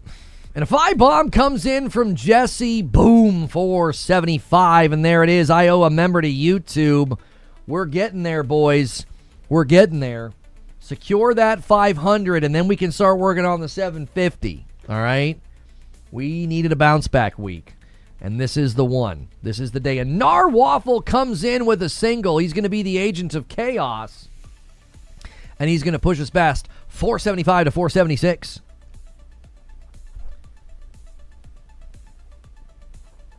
Well, the other thing to consider, too, and a Clevelando 5-bomb gets us to 481. I'll tell you guys what you can do right now. If you're like, yo, this is great. We're getting super close to the goal, blah, blah, blah. Let's get to 300 likes. That helps, too. That like count going up throughout the stream is literally part of how we've met new people. That's a great way to get new folks in here. That's another thing to do. Make that your ritual. You get here, you hit like, you say good morning. Periodically chime in with emotes or whatever if you can. Lurking is amazing, but make sure you're hitting that like. What platform are you playing GTA Online? PS5. I really love your honesty, says Pangamer. So many fake and toxic YouTubers. I appreciate that. What platform are you playing GTA Online on, Hilly? Thank you. I missed that one. And a 20-bomb comes in from Vithar and gets us all the way to 501. Thank you very much, Vithar. And there it is. A $5 super chat from Jack Garland says, I'm giving you all I got, Dutch. Lono. I'm giving you all I got, Dutch. Thank you so much. We're one away from making confetti in the chat. Confetti in the chat. You guys can now make my wife play GTA Online tomorrow, which will be hysterical. Is it crossplay? I'm assuming it's crossplay. Is it crossplay, chat? That's just an assumption I have for games of that size these days. If you guys can get this to 750 today, tomorrow night, Madam has to play GTA Online. If you can go nuts, you want to get nuts? If you guys go nuts and you get it to 1,000, which I don't know if we've ever done that. That would be a record on the channel to get that many in a day, because you guys already have like 148 members today. That would be 648 members in a day. That's bonkers. You would need some of the guys that come in that just drop 50 bombs like they're nickels. Like, I don't, these people are monsters. You would need that. And then Madam and I have to also play Toko and Fighting Souls against each other. We'll do a triple header. We'll do Hangout with Madam, talk gaming news with Madam a little bit, make her play GTA Online, and then we'll do some Marvel Toko. And then a 5-bomb comes in from tacos and burritos, and then it makes it rain confetti with a super chat from the OA. Thank you so much for the $10 super chat. I love it here. I might have taken a timeout for a couple of weeks because I'm a little, and I won't stand marathon slander, but I always come back hurt, but I come back. Sorry for cursing. The OA, listen, I appreciate you. I'm not going to act like my marathon coverage was as pure as the driven snow. But dadgummit, I felt like I was fair. I felt like I was charitable. I felt like I was honest. And I know it was not fun for people. But I hope people come back around. I miss some of them. I miss the support. I miss the engagement. I miss the debates. You know, it's a bummer that happened. That people felt like, you know, they didn't want to be here anymore because of the marathon stuff. And it's like, listen, what did you guys want me to do? I couldn't have covered it any differently than I did. All right. Let's start a new poll. I'm sorry, not a new poll. Let's start a new goal. There's the membership that I owe you guys. Every time we get that many super chats, I will drop a gifted in your honor. Thank you very much. And thank you for getting us a little bit closer to 300 likes. You guys are low-key crushing it today. You're treading on some mighty thin ice here, Lono. Listen, it's kind of over. The conversation's kind of over. You know, now the question really is what does the next couple of years look like for Bungie? And we haven't really gotten a picture of that yet, so I just haven't really talked about it. I think it's just a big fog. There's nothing to really say, you know. So we'll see where it ends up. Okay, let's bring it back a little bit. Let's bring it back for the GTA 6 extended look. All right. What's something that you guys are looking for? GTA Online is not crossplay, stupidly. What? Hilly says we can come back. Yeah, Hilly, you guys are going to need 250 bombs to come back or a 100 bomb. You guys are going to need to call on the powers of, I don't even know who the gods over there anymore, like a pork pie or somebody. Video games should be able to be played anywhere based on the customer's preference. Well, that I don't agree with. I think that's a level of entitlement that doesn't make any sense. There's hundreds of indie titles and AA titles that launch every month and only can afford to build their game for Steam. Like that level of entitlement it's not tenable. It's not realistic. I mean, I get why you want it, but it's not a realistic desire. It just isn't. It's basically kind of like, it's an ideologically driven platitude, which is a big long way of saying you're just generically making an unrealistic demand. It's like, wow. I mean, come on. Hundreds and hundreds of games launch all of the time, and the studios are like, we made it for Steam, you know? No roundtable today. Second segment today will be me playing GTA Online for the first time ever. If you guys want to see more fun segments like this, keep doing all the things. You want to see the map? The beaches better be packed, okay? Do you want to know? I've not talked about this, but this is something that I'm going to look for in GTA 6 gameplay. And no, I'm not talking about frames per second. I'm going to be looking for world detail like we saw in the trailers. Remember those beer bottles? I consistently said there's no way there's that level of world detail going on. I consistently said that. Okay? So yes, Furious Pickle, I'm with you. I want some confirmation of like performance on the PS5, the Pro, something. Like some semblance of commentary about that would be great. I'm not going to hold my breath for that. I don't think we're going to get that. I think they're going to focus on gameplay and systems. But what I'm going to be looking for, because a lot of times showcases like this are in 30 FPS. I don't think that's indicative of anything. But what I'm going to be looking for is world detail. Because if somebody's going to come in and be like, it was 30 FPS, Lono, it was 30 FPS, I'm like, yeah, many showcases are. That's not that big of an indicator. But what is an indicator is the world detail close to what they showed in the trailers. The sweat on the beer bottles is not a huge issue to me. No. I'm not saying it's a big issue. I'm curious if it's there. Do you catch what I'm saying? Like, if they really, really ratcheted it up for those trailers and they really, really dial some of it back, homie, it's going to be obvious. You're going to be able to tell. You are. Gameplay, mechanics, and some new world details. Ex-Rockstar developer says delay is coming. No. We're 3 months away, and they just had an earnings call where they cemented the release date. That ex-Rockstar developer doesn't know what they're talking about.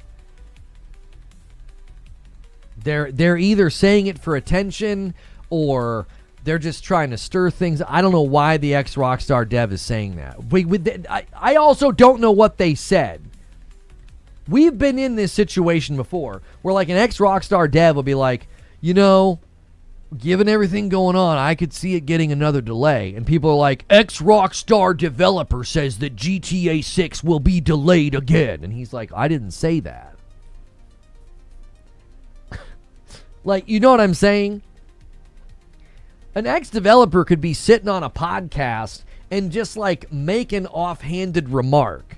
This could also be months ago. This commonly happens. Like an ex-Rockstar developer's on a podcast just shooting the bull and talking, and they say something to the effect of like, yeah, I mean, with a game the size of GTA 6, it's not surprising when they get delayed again.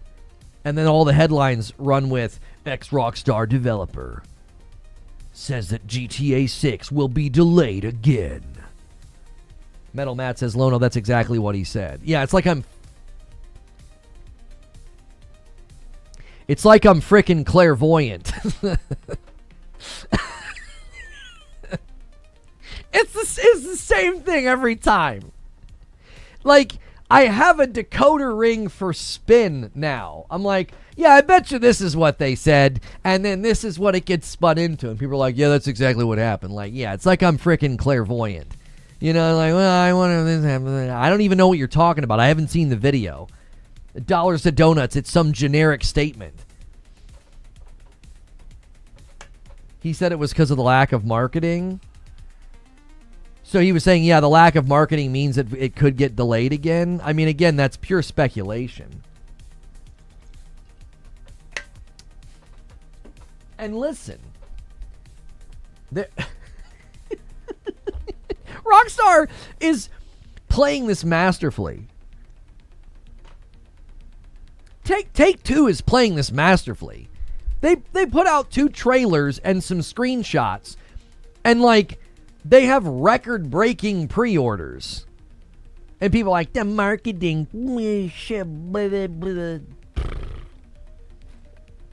It happened to Jez Corden. He theorized on Steam not being on Helix, and a newsfeed ran with it. He corrected them as soon as possible. It could also be that they're so far ahead of the sales targets that they just don't feel the need to push out a bunch of marketing. I mean,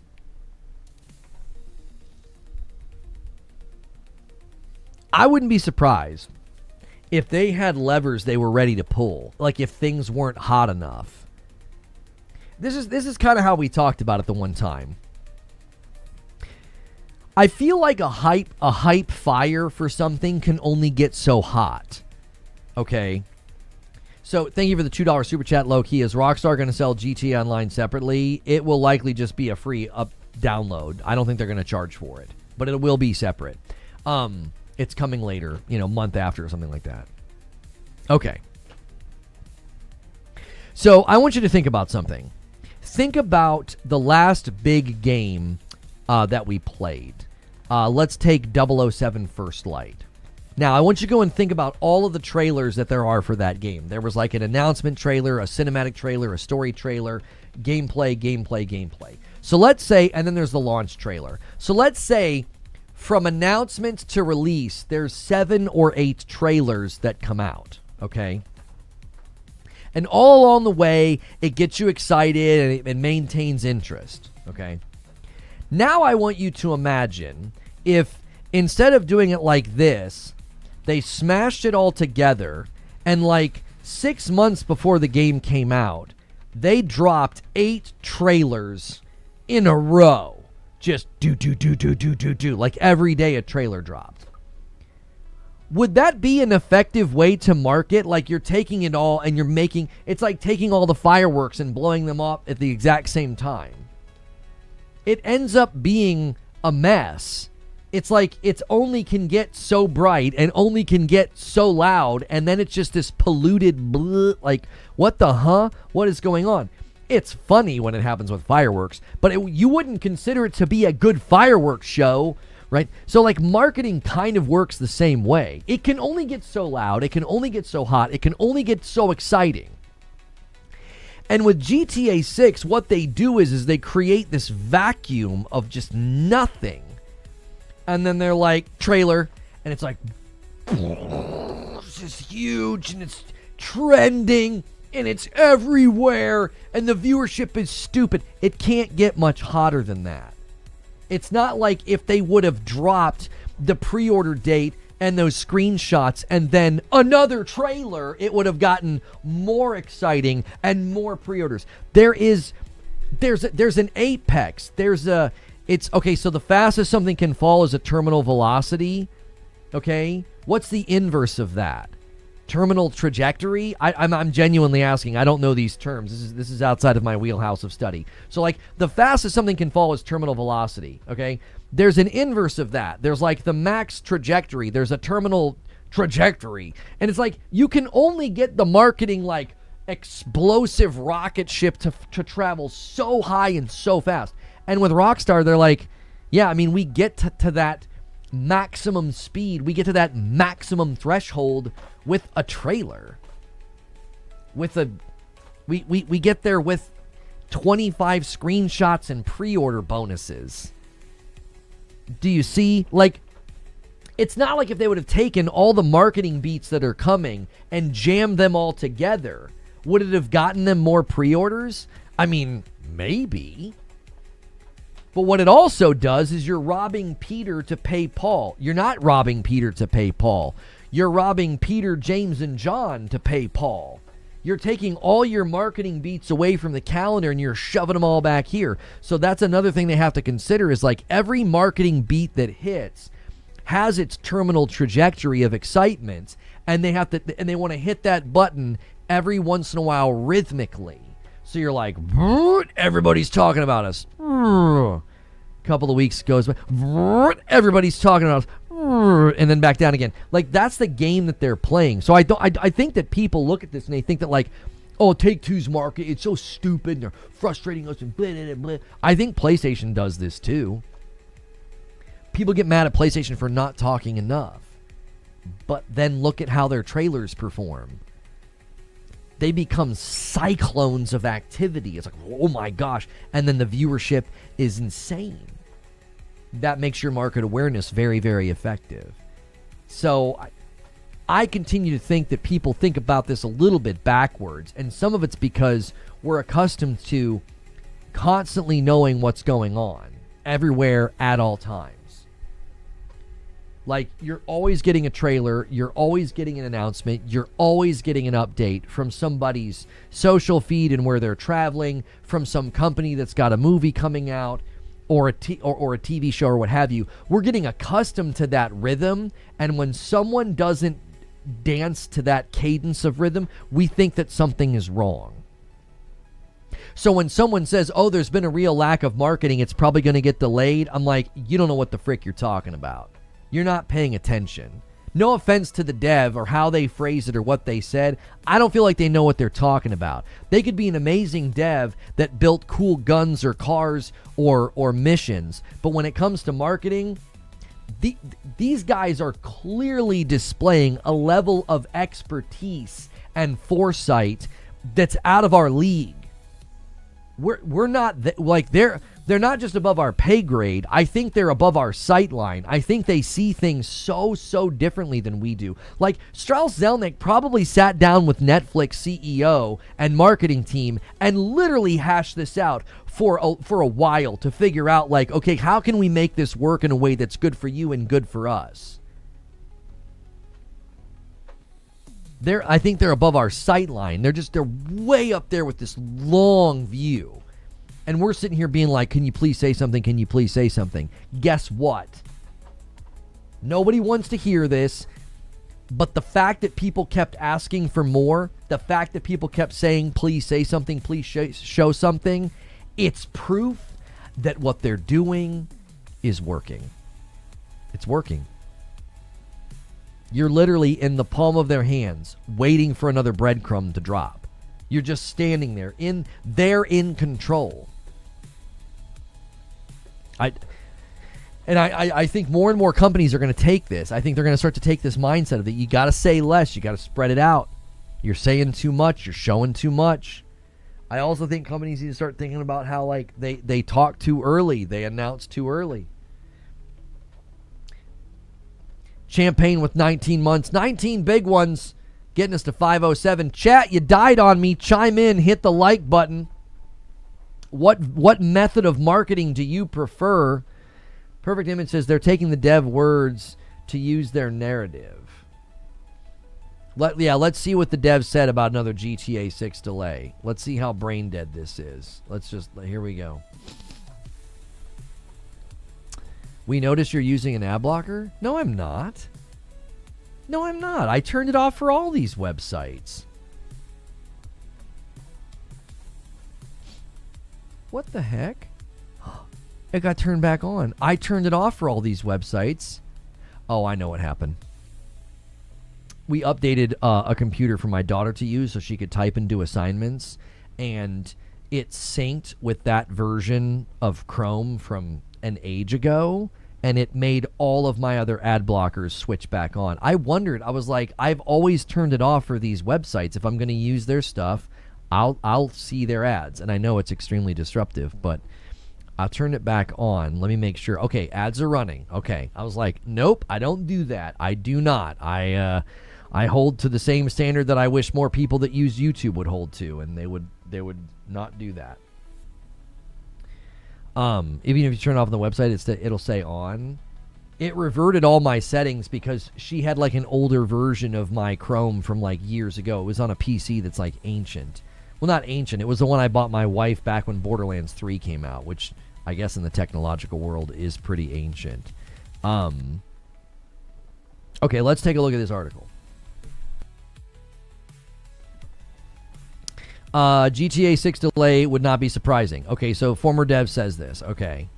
A developer who worked on Grand Theft Auto 5 has said he would not be shocked at all if Rockstar decides to delay it again. Speaking to Indy 100, Mike York said, based on his previous experience working at Rockstar, he believes they could delay it again. So this was published yesterday, all right? He was an animator, and he left the company in 2017, okay? He went on to say that Rockstar can do whatever they want with GTA 6, including asking people to wait longer to play it. It doesn't matter. If they need to do what they need to do, they'll do it, he said. A delay of 6 more months could be in the cards if Rockstar team decides they need more time. York said, I would not be shocked at all. I don't think it would hurt them or anything. Well, I don't think it's getting delayed at all. Is chat 100% broken again? Chat, hello? What's going on? Let me refresh. It's like I said, I asked us, like, which kind of marketing would you prefer? And I've got nothing. Chat's just at a dead stop. Hang on. I'm going to close and reopen. This has been happening recently with YouTube. Did you see my Zubair joke? Yeah, Twitch is fine. Fair enough. The opposite of terminal velocity is Zubair with a rocket launcher, says Hilly. Yeah, I'm going to have to close and reopen. Something's going on. I can't see anything. My chat's a gray box now. Let me go here. Okay. Let me go here. No, you guys are fine to lurk, but this has been happening at random times. Like, my chat just stops working, and I'm like, the entire electricity of the conversation gets zapped. It gets absolutely zapped because, like, I don't have anybody to bounce ideas off of. Hello, Lona, are you there? Okay, I see Drumman.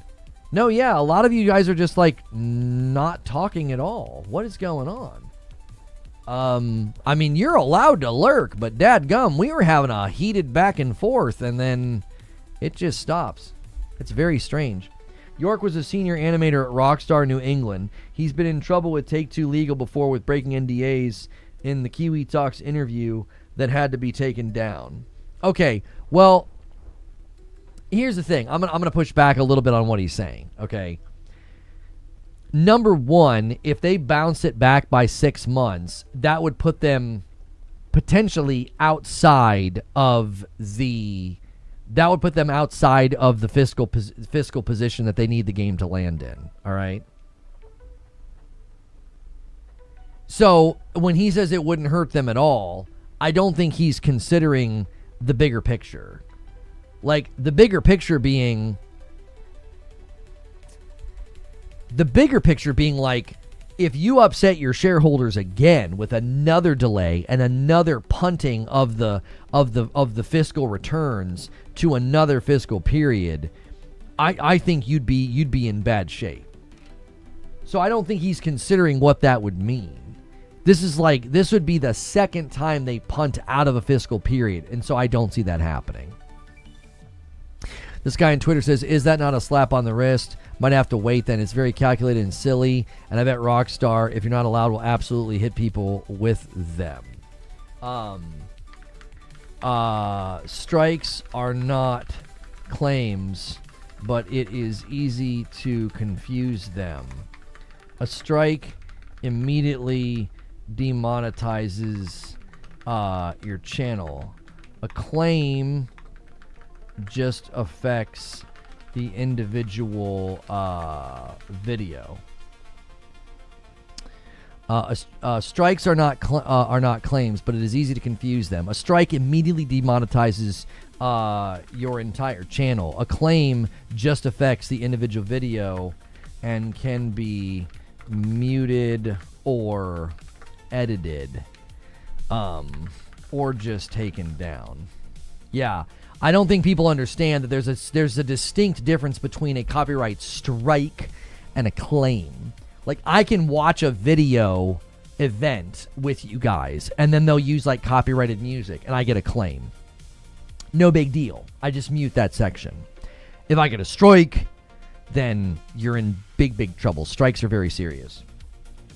Sorry, Lono, off topic. Last night I watched Erica playing Gears E-Day. Don't touch settings like DLSS. It crashed game insta. Just play the beta the way it is. Small tip. Oh, that's helpful, Igor. Thank you. Yeah, she was having some issues getting back into the game multiple times. Unfortunately, she does single rig streaming, so that means her entire stream has to come down. Like, I felt for her. Jack Garland says, they delay GTA 6. A mob of folks who got their game releases messed up are going to go after them. Well, other studios can't do anything to them. I was watching another YouTuber last night, and he was having the same chat issues. Yeah, it just periodically completely comes to a screeching halt. I don't know what they did, but it's really tough. Like, what I do, it's like a tennis match. We're like, ball, ball, ball, ball. Like, we're hitting the ball back and forth, and all of a sudden, it's just like, thunk, the stream chat just stops. And I'm like, hello? YouTube chat breaking. Unbelievable. Well, it's your time. It's your time, Twitch. In any case, we're 13 likes away from 300 likes. We got a big day planned for you guys. We've only been streaming for about 2 hours on this topic. We got a lot of other things coming out from the Take-Two earnings call. So if you are interested in GTA 6 news, this will be a thing that we're going to be doing for the foreseeable future on Fridays. We'll do GTA 6 news this week. We'll kind of summarize the news from the week. And then we're going to go into GTA Online for the first time ever. I've never actually played the game. So thank you guys for being here. Great turnout. A lot of you guys found me today through suggestions on YouTube. There were people listening to the Take-Two earnings call, and there were people also searching for GTA 6. If YouTube audio is out of sync, you'll have to leave and come back. GameSpot recording that GTA 6 marketing is taking place on virtually every social media outlet on Earth. Now, what's good, Ginger? There has been some talks about that. Ginger, I have not replied to your DM. I have been stupid busy, and I saw it, and then I was like, oh, I'll reply later. And I did the classic, I don't know if this is a guy thing. I feel like it's a guy thing. I did the classic guy thing. I just did not reply. But I saw it. Obviously, thoughts and prayers for you and the family, and it was your dad, right? I've been terrible. I'm not responding to people. I'm not replying to DMs. We were out of town. We got back in town. I got soccer kicking off. I got in-laws in town. I'm not making excuses. I want you to know I'm not ordinarily bad about replying. I'm usually pretty good to reply, but good golly, what a week, right? Fellow dad with. You have, a school bus of children, so you get it. It's like your head spinning every day, and you're like, wait, what's happening? Fatherhood is a joy, but it can be very, very disorienting sometimes. So, the commentary about GTA 6 marketing being basically everywhere, I think very soon, right? Dad just got home. He's doing great. I kid you not. Seeing how fast he's improved, it's a miracle. Oh, you love that. You love that. It's such a shadow until the operation happens. I've been there with family members. So I would not be surprised if after the GTA 6 extended look that we get a lot of pushes and weird virality things that start happening on TikTok and stuff. Wouldn't surprise me at all. Guys, really quickly, go through that ritual. Try to quickly get us to 300 likes. We're about to roll over on the 2-hour mark, and let's try to hit that milestone as we do that. Saros and Housemark continue to market. You can currently do a 2.5-hour game trial with PlayStation Plus Premium. And now we've got new highlights from PlayStation. Star Wars Galactic Racer speeds on to PS5 October the 6th. This game is just such a dadgum vibe. I do not play racing games, but boy, oh boy, I can't wait to play this. They've got something here. They really, really do. What in the world? I can't believe how much they've gotten my attention with this. It looks just so fun. I have to take advantage of that trial. Yeah, do it. Saros is very good. I've been intending to go back to it to do some of my experimenting and testing and things, but I just haven't been able to. Yeah, I don't know if YouTube's messing up. The like count's stuck as well. It just won't move. I feel like it's glitching. I'm gonna do my own experiment. I feel like something's wrong. If it's messing up for you guys, you might have to refresh. I'm gonna save. I'm gonna see if it can't save my own like. Yeah, it's not saving it. It's stuck at 291. What the heck is this doing? Okay, I got mine. I think I got mine to save. It shows 293. What the heck is the platform doing? Anyway, I'm excited for this game. I'm very excited for this game. They just dropped this brand new trailer a couple minutes ago. It's showing off land speeders.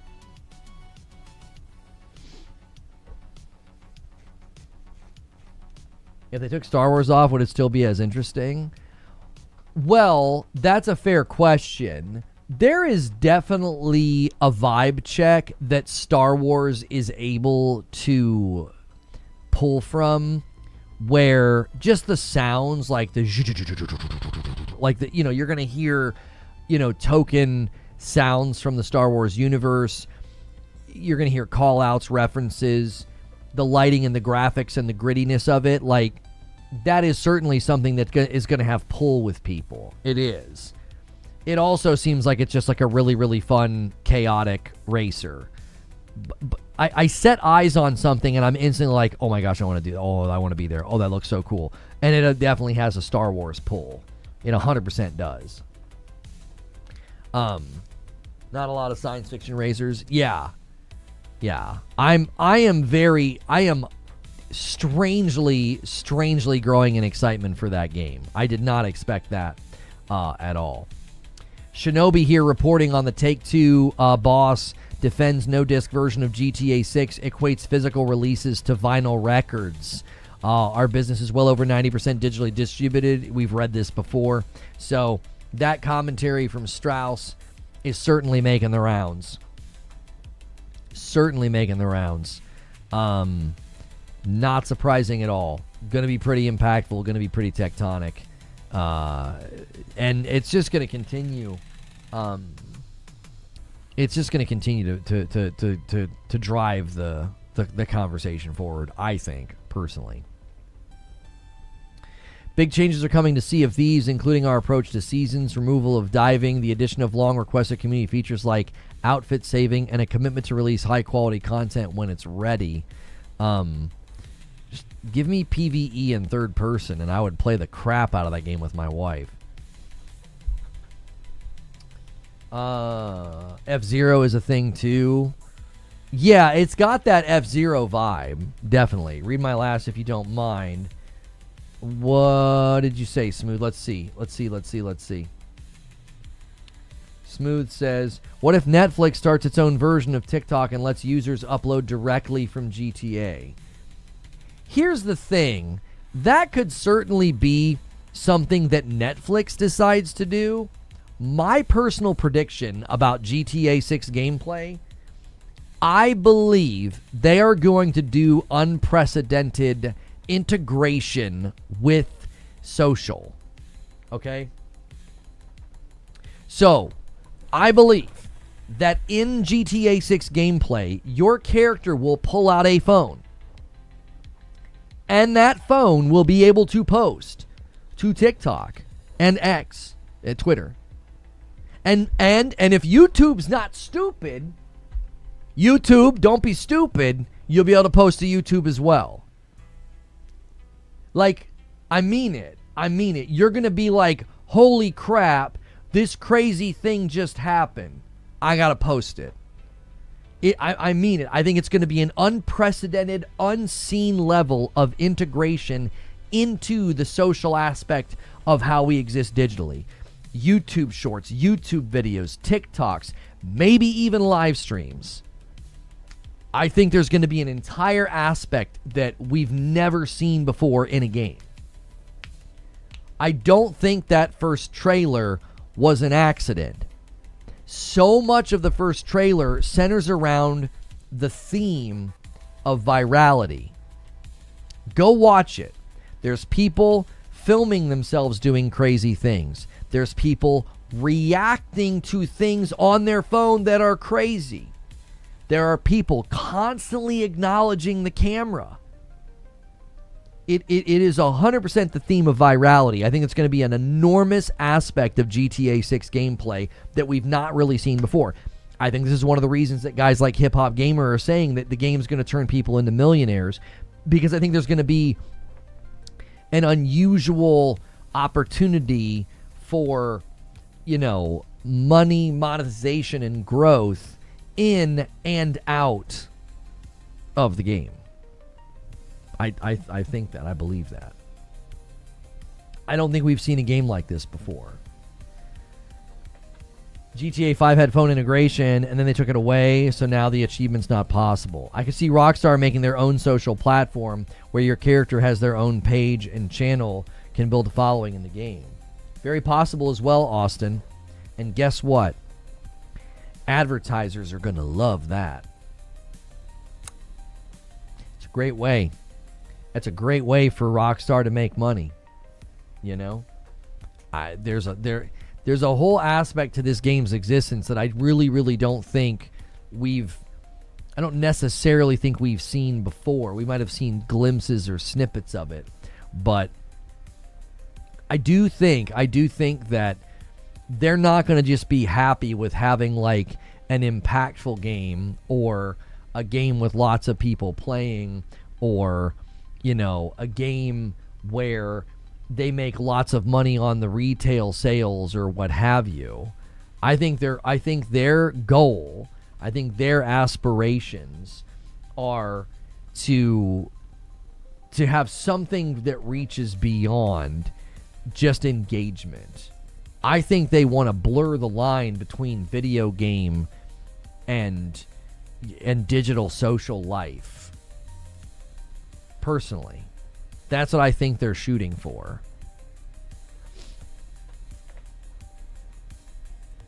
That'd be a cool feature for an online mode. Imagine if you buy stocks in crypto in GTA 6. Yeah, I don't know about that. I agree. I think Rockstar is going to want to control over as much as possible for monetization. Yes. Yes. You have to think about something, though. They don't necessarily want to try to make money on every single clip. Like, you don't want to put a stranglehold on it, right? You don't want to put a whole stranglehold on it.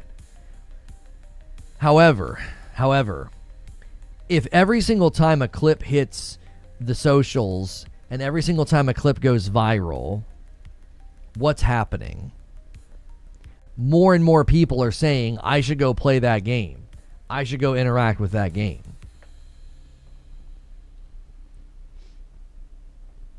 Do you think we will see real brands advertised in the game this time around as opposed to Rockstar making fake brands? I could definitely see there being genuine advertisements in the game, yes. A clip goes viral, videos are being, shared internally and externally, and there's some sort of advertisement, intersection there. There's a very, very good possibility that they could do something like that, yes. Yeah, Narwaffle, we already looked at that clip in that article. I'm sorry, the new trailer PlayStation posted about Star Wars Galactic Racer.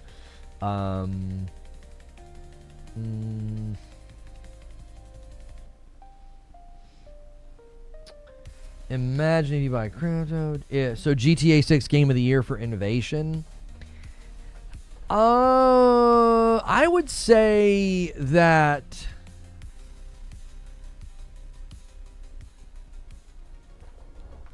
I'm not quite sure how they're going to handle the Game Awards because they're not sending out review copies, okay? So if GTA 6 is not doing review copies, then who in the heck's going to play it?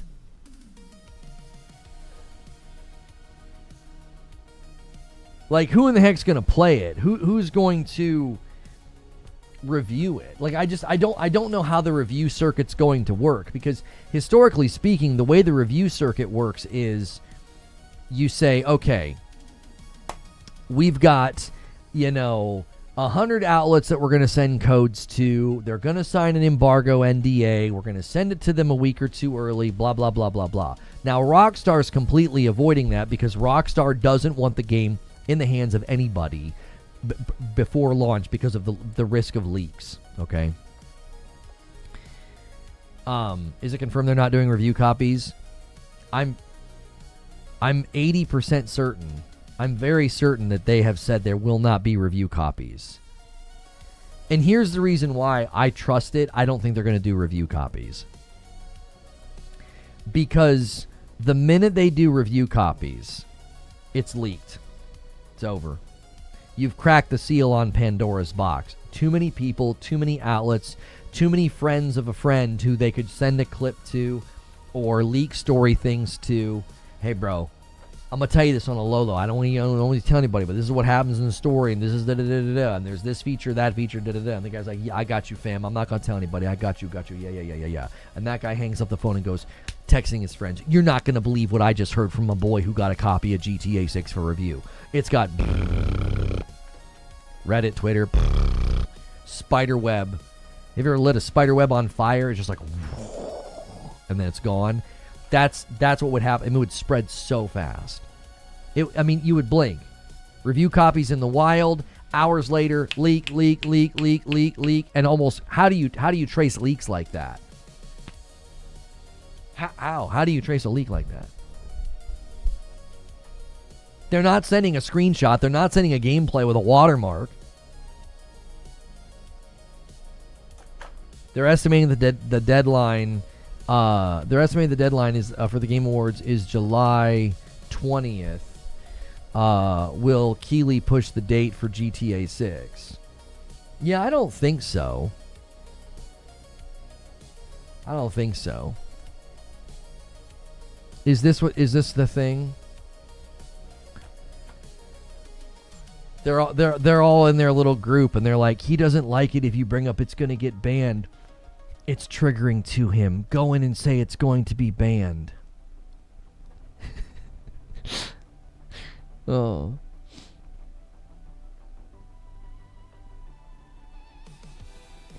What we should do, every time someone decides to come in and bait and disrupt like that, we should start doing bait barrages where we push all that out of the chat real quickly.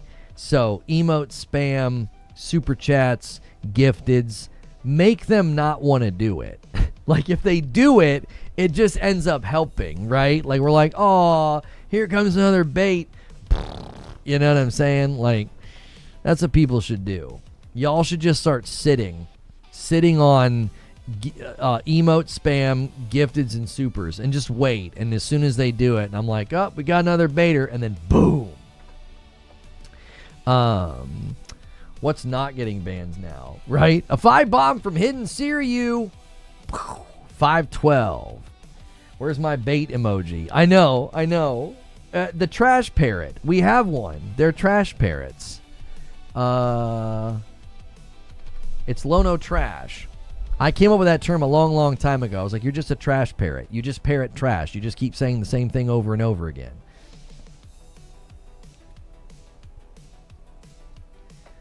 It's like Pee-wee's Playhouse secret word is baiting. That's right. The secret word is baiting. And then when someone comes in and is just doing some rage bait like that, we just go, they're rage baiting. And we ban them, and then we just spam the chat. Chat spam is good for us because it's interaction. Likes are good. Yeah. We'll just keep leveraging them for greater success. And then if they're dumb enough to keep doing it, it helps me. If they leave us alone, that's just as good. We need some kind of grand bait emoji, one that rules over all the other bait emojis. Maybe a master. Stop it, Omar. Trash parrot's an epic term. That's right. If you guys want access to great emojis like trash parrot, you're going to need to become a member. Thank you for all the likes, for all the gifteds, for all the super chats today. I appreciate it. We are working on a goal right now. I would love to make my wife play Grand Theft Auto tomorrow night. Grand Theft Auto Online. Okay? We currently need 238 members to do that. That's roughly 40-something 5-bombs. The 1 week we needed like 65 bombs, and you guys provided way more than that. So we just need 40 people. Start counting off. Everybody number 1 to 40. Everybody claim a 5-bomb, and then do them all at once and crash the chat. All right? So start off. Who's taking number 1? And we'll just count off to 40 like we're doing dodgeball. Didn't a game company give a review copy to Digital Foundry? I mean, there was the Crimson Desert situation where they showed up at John Linneman's house with a PlayStation 5 Pro and the game was pre-installed. We still have no idea what he got to play. The defense force for that game still bewilders me. Maybe Rockstar Social launches its own platform like Twitch. Yeah, somebody said that, Furious Pickle. Somebody said, like, maybe they'll launch their own social platform, like, within and outside the game. Here's why I'm a little hesitant to think that they would do that. Infrastructurally, I think they're probably more worried about the game running well. And they're probably also worried not just about the game running well, they're probably really worried about like servers and bugs and glitches. Like, you know what I'm saying? Like, do they really want to manage the infrastructure of a platform where you can post videos and you can post, you know, I don't know. Like, are you going to get to a place where does that split their attention too much? I feel like it does. I don't feel like you want them working on some social media video. And there it is. Siege Master with the first 5 bomb. There it is. Boom. There it is. We need 39. We need 39 more people. So Siege Master claims number 40. Thank you, Siege. When we did this the last time, it was pretty impressive. Everybody just claims a 5 bomb. You don't have to do 50s and 20s, boys, okay? But I don't think you're going to see something like that, Perfect Image. I don't think you're going to see like GTA 6 pre-installed on a PlayStation or on a PS5 Pro, like showing up to somebody's house. Like I don't think that's going to be what they decide to do. I think they'll probably just have all the review outlets playing day early. Too early to be counted. We'll count. Oh, I'm sorry, Hidden Syria. We'll count you as 40 and Siege is 39. There we go. You can do a social aspect and just keep it in game and offline. You can get snapshots to post your live in-game box. Here's the thing. I think, again, Gunner, I think they want direct integration with the existing platforms. Like, I think they want people to be able to go viral doing things in the game. So they want a TikTok to blow up and get millions of views. Like, that ecosystem is up and running. Why not just hitch your wagon to it instead of trying to build your own, is my thought. You build this amazing game, you build this amazing world and all these opportunities for insanity, and then you just hitch it to the wagon of an existing monster, which is YouTube Shorts and TikTok and Twitter. You think they would invite people to the studio to review the game? I mean, maybe. You're still running the risk of that not being a review. That's a preview. And then you're also running the risk of that person sending text messages and emails. They get back to their hotel later that night, and they're like, dude, it's insane. You can do... and they give details about mechanics, and then that's in the wild. How do you trace it back? If you invite 50 people and 3 of them do that, how are you going to narrow it down to the 3 that did it? Are you going to hook them up to lie detectors? Like, are you going to become, you're going to be interrogating people? I don't know if there's the cleanest way to do it is just to not do early anything. Lono, any idea when the next No Man's Sky update is? It's supposed to be the last one. Are they supposed to announce something about Light No Fire? I think Light No Fire gets a big push and announcement at this year's Game Awards. That's what I think. Maybe you'll be able to link all accounts and it will upload to them. That's what I think they're going to do, yes. That's what I think they're going to do. I think they're going to essentially say, like, if something crazy happens in the game, we want you to post it. We want you to post it on social. We want you to post it on TikTok. I remember I threw phones in the fib from GTA 5. What will be the GTA equivalent of TikTok? TokTik? I don't know. Trevor levels of interrogation. That's right.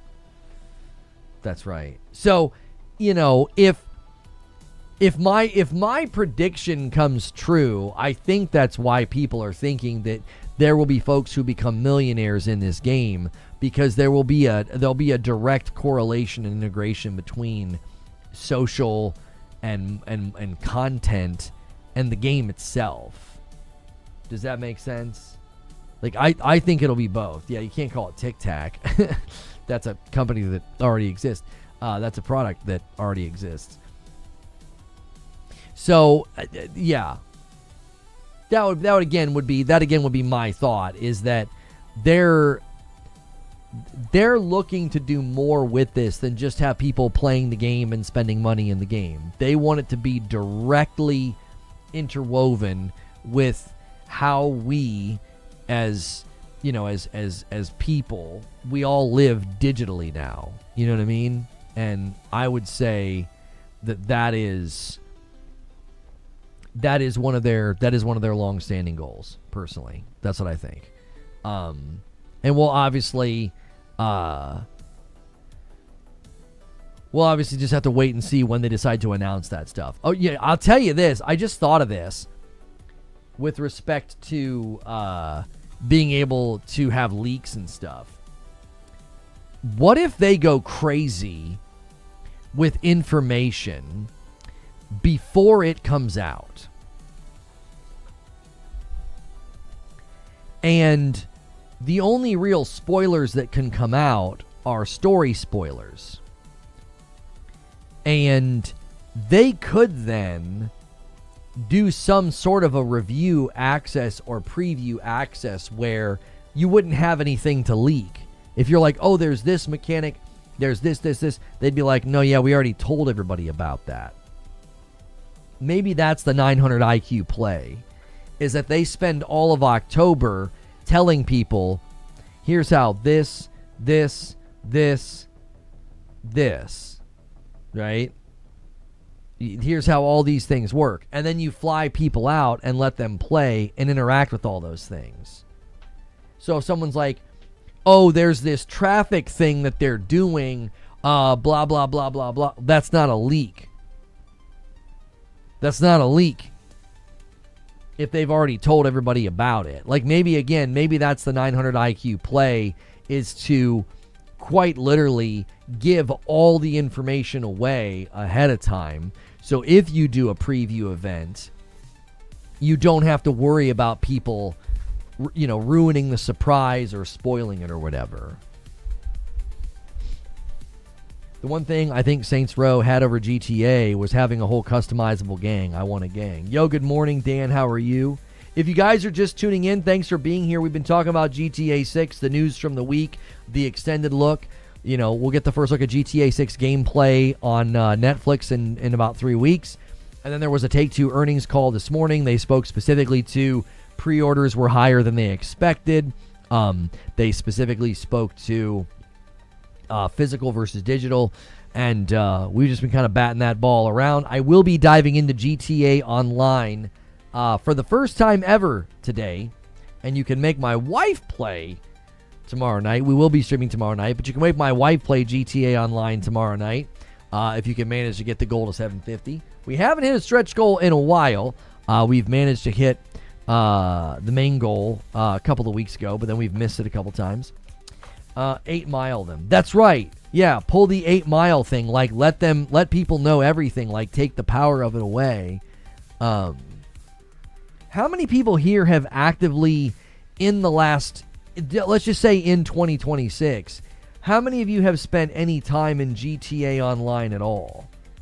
Like, do you feel like you're going to be playing more in the lead up, less in the lead up? Are you like me and maybe wanting to dip your toe in for the first time because you want to kind of maybe be familiar with the world or what have you? How many of you guys are spending any regular time in that game at all? Because all I ever did was I did like a sponsored stream. I did a sponsored stream with Twitch a long time ago where I played through the campaign. I wonder when that was. If I go to manage, I go to completed. If I go to page 4, oh, I can't see any of them. They're all gone. I think the bounty board is gone too, so I can't see any of those. There used to be a bounty board, and then they switched it. They switched it to this new thing. None this week. Me, none at all. None. I like watching videos of GTA Online over playing it. I play a lot less than I used to. I've been playing for a decade. I would if RP was on console. I gave it a few hours run for the first time earlier this year. Kind of hard for me. Prefer offline sandbox pretty much every day. I got bored with GTA Story and Online years ago. I hopped on a week ago. I forgot how frustrating the default controls are. Oh, are the default controls bad? I played it a month ago. I saw that they had increased the grind, and I went back to story mode. For the record, the current Spider-Man craze has brought me back to Insomniac's trilogy. Nice. It's good. It's fun. There's good things in there. You know, good experiences, good stories, good gameplay. It's solid. It's solid work.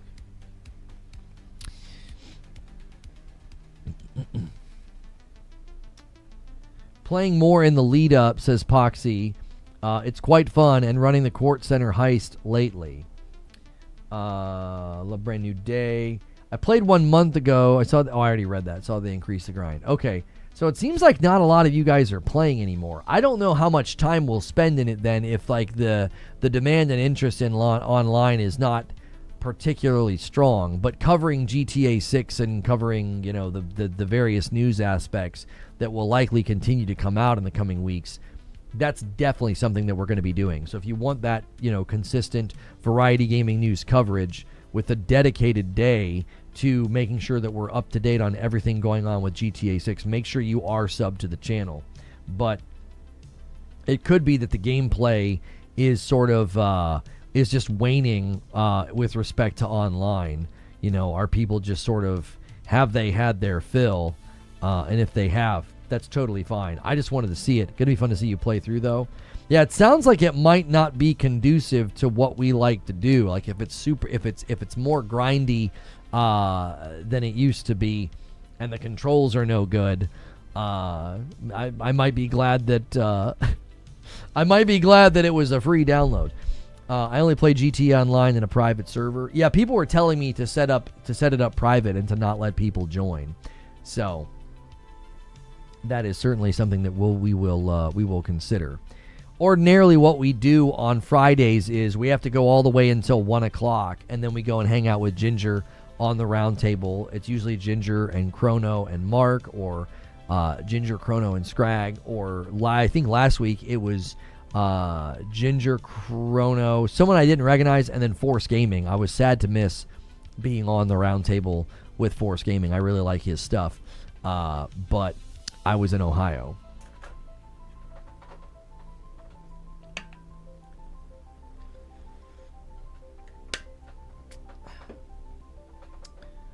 So I know around 7 day family. Yeah, it's totally fine. It's totally fine. I was bummed I couldn't be there last week. I played Red Dead recently and was reminded of the complexity of systems they did with that game. Paired with the graphics and the depth, I can only imagine GTA 6 will go way beyond that from 2018.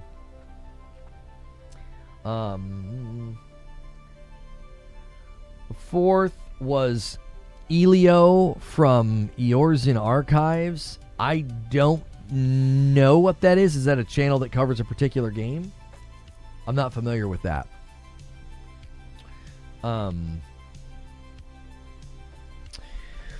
Let us see if anything's hitting the news feeds. I think the news feeds are largely going to be quiet. Jez Corden says it feels like Gears of War is kind of replacing Halo as Xbox's flagship IP.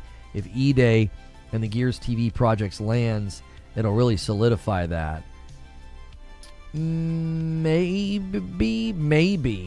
I do think Gears can make the more like adjacent lateral move into like a modern game vibe and feel. I think they can do that a little bit better than maybe Halo can. We'll have to obviously wait and see. But yeah, we will see. I had to take a break from Red Dead 2 because the attention to detail and the realism in that game is detrimental to the gameplay for me. I don't think I understand that sentence. When are you playing GTA Online today? Probably in like around an hour, maybe a little bit less. I might actually schedule it now. We're kind of running out of gas here. Like, we've had a really, really solid 2.5 hour stream, but I don't like to force it. When we kind of run out of things to talk about, I don't want to, I don't like pushing it. So we may end up, I might just schedule now for 12:30, which is in about 40 minutes. I mean, that's close to an hour. That gives the video time to like notify folks and give them an opportunity to come in. So let me actually schedule that now. It'll be my first time ever playing. Now, when it first pops up and it like asks you, when it first pops up and it like asks you like who do you want to be and all that, is that where we should start? I assumed last night when I pulled it up, like that's kind of where we should start. and then we would potentially, need to go through some settings or something. GTA Online. Yeah, Grand Theft Auto Online. When people stream Grand Theft Auto on YouTube, do they go Grand Theft Auto 5 or do they go Grand Theft Auto Online? Would you consider watching the id video?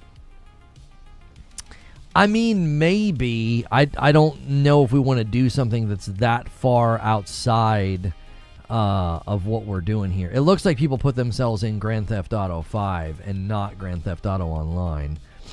Yeah, let's do that.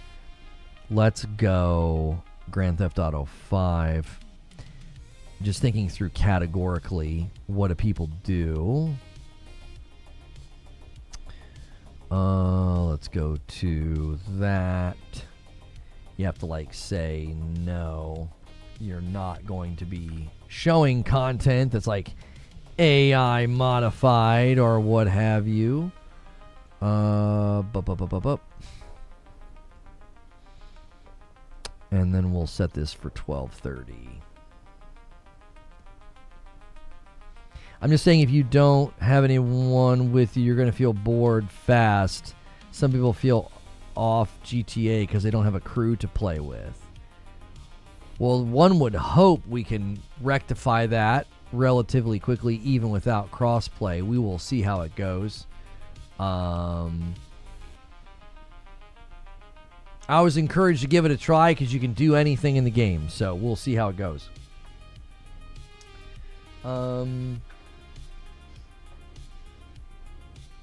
The attention to detail to Arthur's animations and whatnot causes the gameplay to be all janky. On another note, Rockstar clearly won't let me play the game how I want to play. What song do you think they'll go through with the GTA 6 trailer? Well, the next thing isn't going to be a trailer. It's going to be an extended look. So I don't know. Lead programmer's scathing comments on Xbox. id Software's still employed lead services programmer had some scathing criticisms of Xbox following the gutting of their studio. It's impossible to make AAA game of previous Doom standards with the current employees. The entire important departments and disciplines at the studio are gone. Reassurances of the same is a lie. They're half. Studio management giving talking points on what can and can't be said. Reassurances are so more people don't jump ship. They're not the same size as when they shipped Doom 2016. They're fewer despite higher game production demands. id Software has serious issues with what Game Pass has done.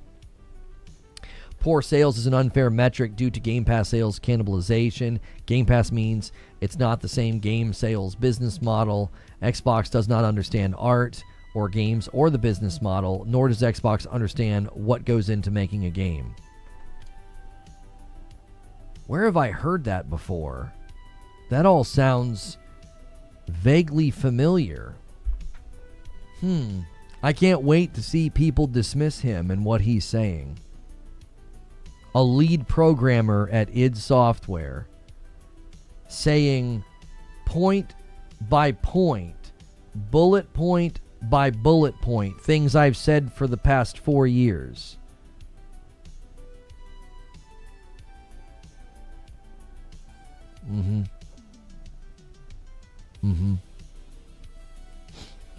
Interesting. Can't wait to see people act like that guy doesn't know what he's talking about.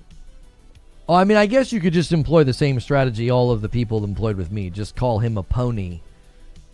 You know what I mean? Call him a pony and a shill. See how that works out. Lead programmer at id Software. Currently works there.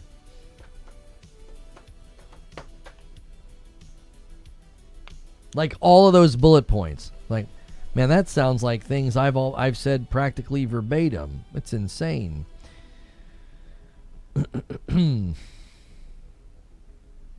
Absolutely crazy.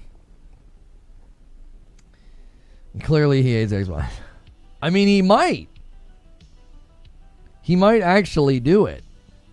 He might actually hate Xbox. After working there all this time.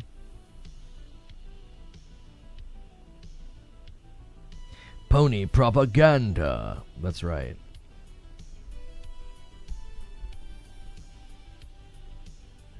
These ponies working at Xbox are out of control. What's his name? His name is Chris Hayes, lead services programmer at id Software. He graduated from Full Sail. Yeah.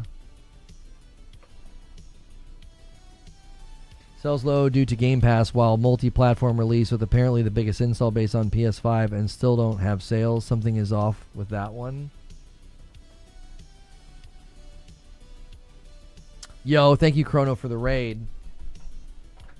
Well, yes, Doom the Dark Ages did also land on PlayStation, but when you go to one of the platforms that Doom has such a long history with, PC, and you offer PC Game Pass, that's going to dig into sales. So imagine that they fell below their sales target by, I don't know, 20 or 30%. That margin could have shrunk significantly, and they could have been a lot closer to a sales target if Game Pass wasn't in the picture. You have 25 million people that did not have to buy Doom the Dark Ages. That's a lot of freaking people. Like if 1 million people out of the 25 million downloaded the game and they would have bought it, that million, it can be the difference between making budget and not. Like, I don't think people understand. Like, if your game underperforms and they're like, but it was everywhere, it can't be Game Pass's fault. Well, sure it can. If you miss your sales target by 20 or 30%, that literally could be the difference between making budget and not making budget. Game Pass could be the difference. That's why Xbox's plan is stupid. It's been stupid since day one. Remember when the FTC trial happened, and I read that email from Phil, and he said they didn't have a spreadsheet for measuring the value of what a game brings to Game Pass. It's some combination of things like, hours of engagement or something. It's like, that was the man in charge admitting that they had no idea how to measure. So when the rubber meets the road and a CFO like Amy Hood walks in the room and is like, what the heck are you guys doing over here? And gets a look at the numbers, it's like, the games are expensive to make. They're not selling enough. You're giving them away on Game Pass. You have no metric of measuring their value. You don't. You're admitting this that you don't. Didn't hurt Forza. Forza Horizon 5 landed before the ethos and the culture shifted, though. And Phil Spencer claimed that. Phil Spencer claimed that it increased Forza's sales by word of mouth, but Phil Spencer said a lot of things that weren't necessarily true. They admitted to the FTC that Game Pass cannibalized sales. So it's like you can run with that quote that he stated from, like, I don't know when he stated that, but that was before the culture shifted. You know what I'm saying? 70,000 less CC is not a Game Pass thing. Yes, it is. Yes, it is. Their largest Game Pass subscription base is on PC, Paul. Get real. The largest amount of people that they have signed up for Game Pass is on PC. That 100% ate into their sales on Steam. No doubt in my mind that people are like, yeah, I'm just gonna play it on Game Pass. I can just install the Xbox store, sign in, and install Doom.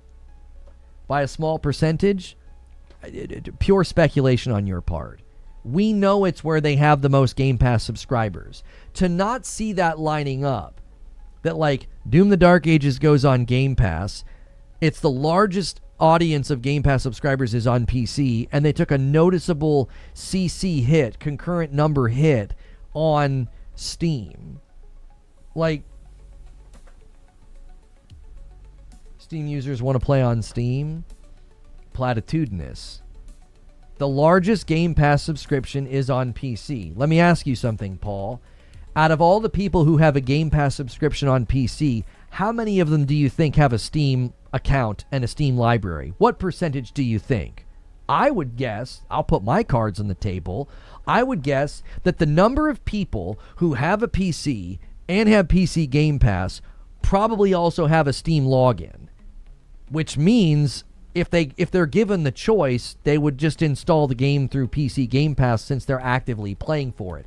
Meaning a significant portion of the people opted to get Doom the Dark Ages on PC Game Pass instead of buying it on Steam, eating into the sales of the game. Like, do you see what I'm saying?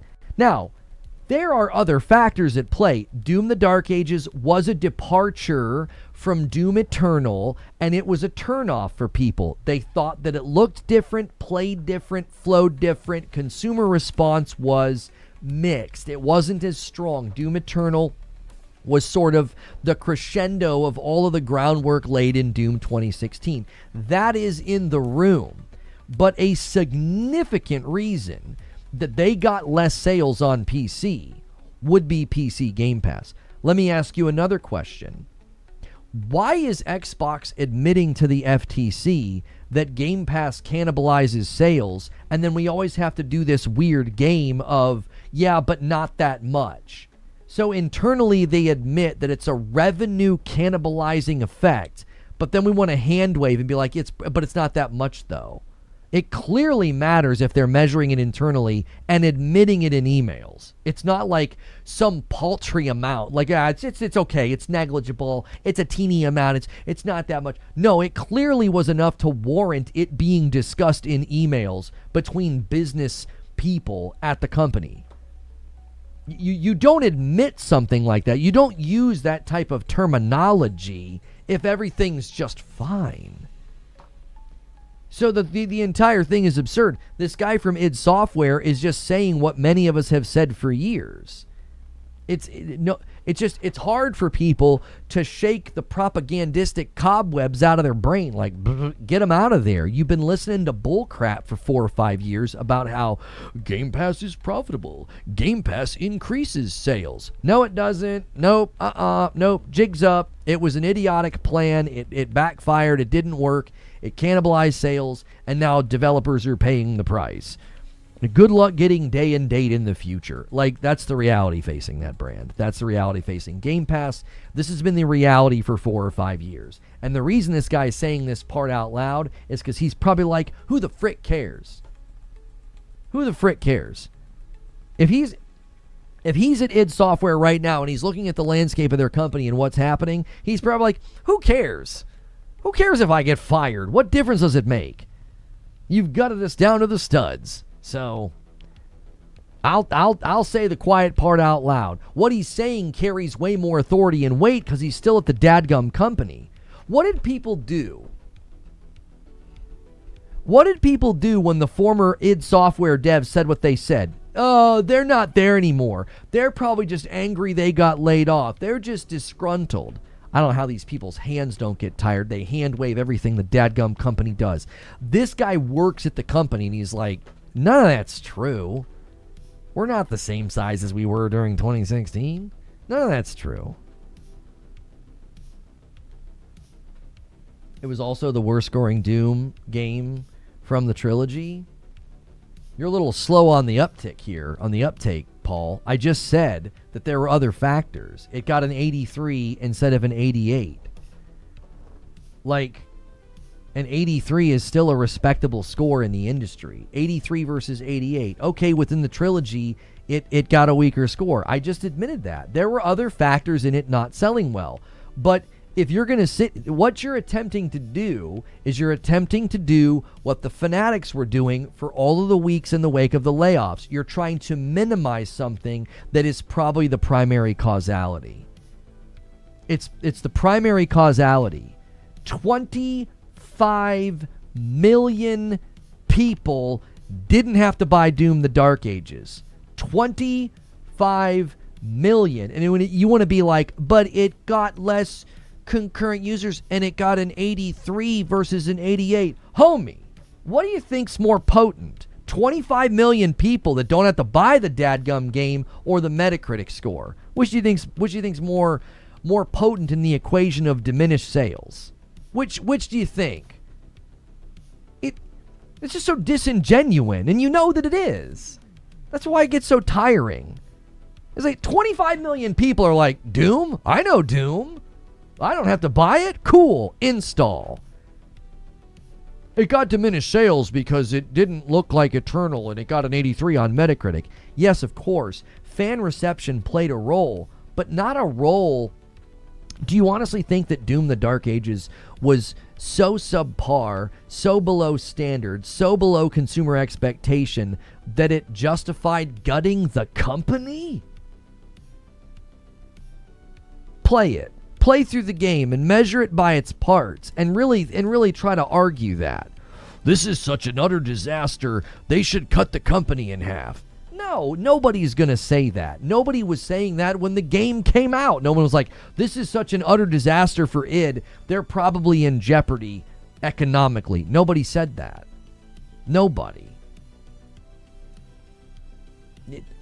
It was a divergence. It was a different approach. I liked it. I had my own criticisms. I accepted that it didn't get as good of a consumer reception as other games. But what Madden Mills just said, it wasn't a Redfall situation. Like, I was just getting ready to say that. It's like, we've seen games come out that are an utter disaster, and oh boy, the guillotine's coming. That nobody thought that with Doom the Dark Ages. We want to retroactively act like it's totally fine to do this because the game underperformed, and it underperformed because it went in a different direction. No, it underperformed because you gave 25 million people the option to not buy it. You don't speak internally and corporately about the cannibalization of sales. You don't do that unless it's actually happening to a measurable degree. You don't throw those kind of terms around in a corporate setting unless something pretty significant is going on. You don't have a CFO step in. Do you think Amy Hood stepped in about margins and about sales? Do you think she stepped in because of Metacritic scores and because of Steam concurrent numbers? No, she stepped in because budgets are this high and games are bringing in this much money, and she's trying to solve for X. What's the contributing factor here?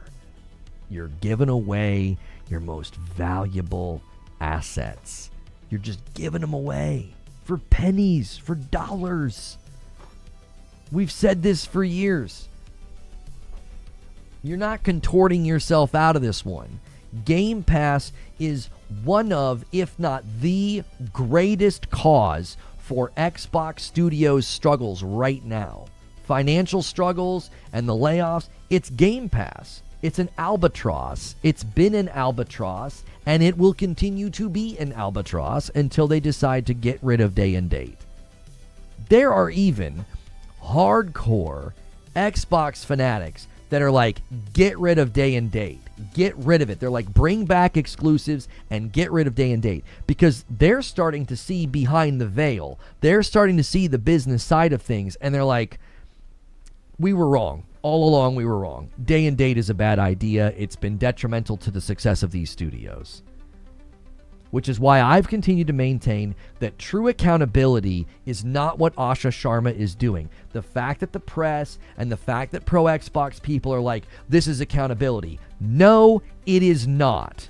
It is not accountability. It's a buck pass. You're passing the buck. Accountability would have been the former leadership was going with this strategy. It didn't work and it harmed the bottom line. We're going to wear that. We're going to fund your next project. We're going to get rid of day and date. We need you to make sales. We're going to have a bonus structure incentive. We're going to have a Metacritic structure incentive. So you guys make great games. We need them to sell copies. That would be accountability. Accountability is not, they screwed up, it's their fault, you guys are all laid off. That is not accountability. People calling it accountability don't understand what that word means, because that's not accountability. It isn't.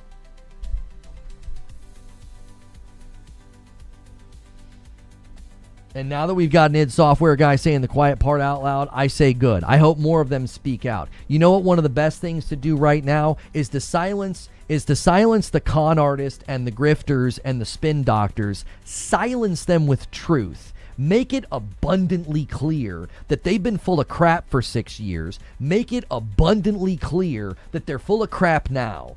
There needs to be a significant shift in this company's strategy, or every studio is at risk. Every piece of property is at risk. Make it impossible for that crap to get footing, which is why Asha should immediately stop associating with these people on social. She should immediately cut that off.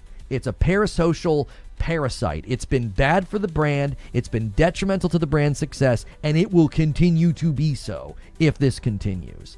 The brand is not in a good spot, and it will not climb out of this, and the studios will not climb out of this if there are not significant changes. And I'm not talking about changing logos and adding premium or platinum trophies. I'm talking about real, substantive business change. Day and date's got to go.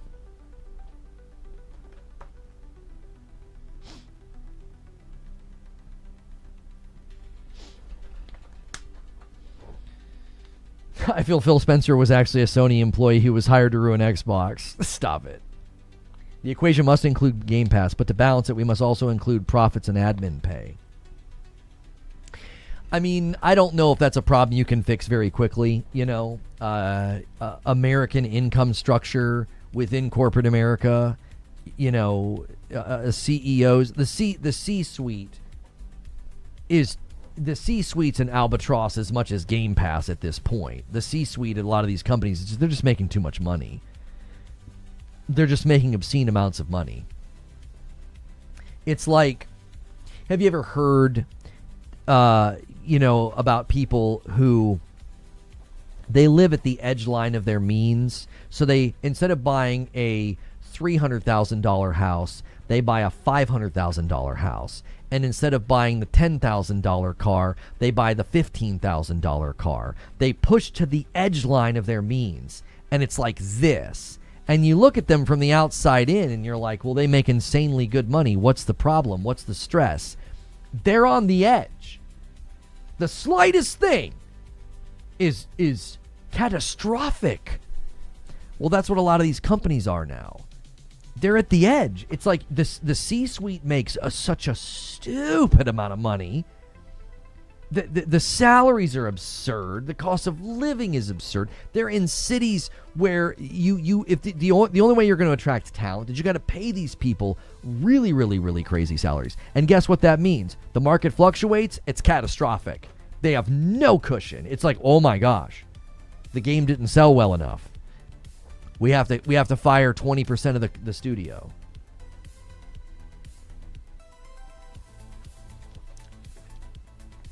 It's unfortunate. It's why the business aspect of this, like I'm doing it right now. I'm kind of entertaining it right now, but like largely speaking, we're wanting to shift to like games. It's fun to talk about, this Netflix thing and gameplay and what's it going to mean for, the social aspect. That's exciting. That's what I want to get into. I don't want to, this business stuff is just like, it's just so frustrating because it's like we've had to listen to con artists and grifters for the past 6 years, dress this company into dress them up into something that they never were. And now when the bottom falls out, they all just turncoat and they act like it's all the devs' fault. And I think it's just pathetic. Thank you, Jack Garland, for the $5 super chat. Look at it this way. Do you think the layoffs will make Microsoft more or less likely to make games in the future? That's what matters. Yeah, I don't know. The future for the brand is still very murky. It could literally be, a fire sale to get them to like a handful of franchises so they become a publisher of like, 5 or 6 really big games. They could be trying to sell the division off. I just don't know. There's a number of things they could be attempting to do. It's very difficult to know. I don't trust the thing that Asha says. I don't trust the thing that Matt Ball says. I don't trust the thing Matt Booty says. I don't trust any of them because none of them are saying anything that lines up with what the others are saying. They're all contradicting each other. They have yet to say anything that feels harmonious. It has yet to feel like there's solid vision transfer and vision casting happening. They're all saying different things that contradict with each other. I don't think anybody is telling the truth. I think they're saying what needs to be said in the moment to quiet to quiet people down. And then the reality will make landfall, and it will be completely different from what many people were expecting, as has happened for the past 3 years. They say this, it calms people down, and then this over here happens.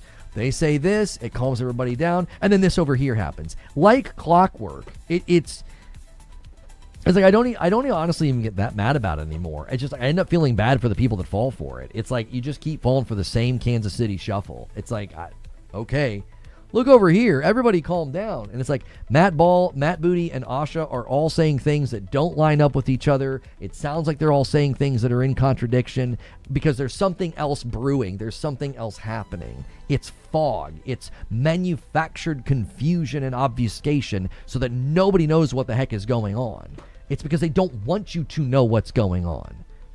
And the more it feels like we don't know what's going on, the more I feel like something seismic is coming that no one will like. That's been their pattern. The more murky the water gets, the bigger the monster is below. I believe that. It's like every time I feel like I'm like, I don't know. I don't have a clue what's going on. You guys just keep saying different things. The more murky and the more confusing it gets, the bigger I think the shift is. It's like something of seismic proportions is coming for the brand. I don't believe anything they're saying. I don't.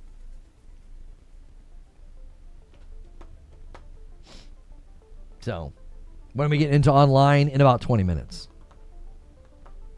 Like you said, I think we need to stop feeding into it.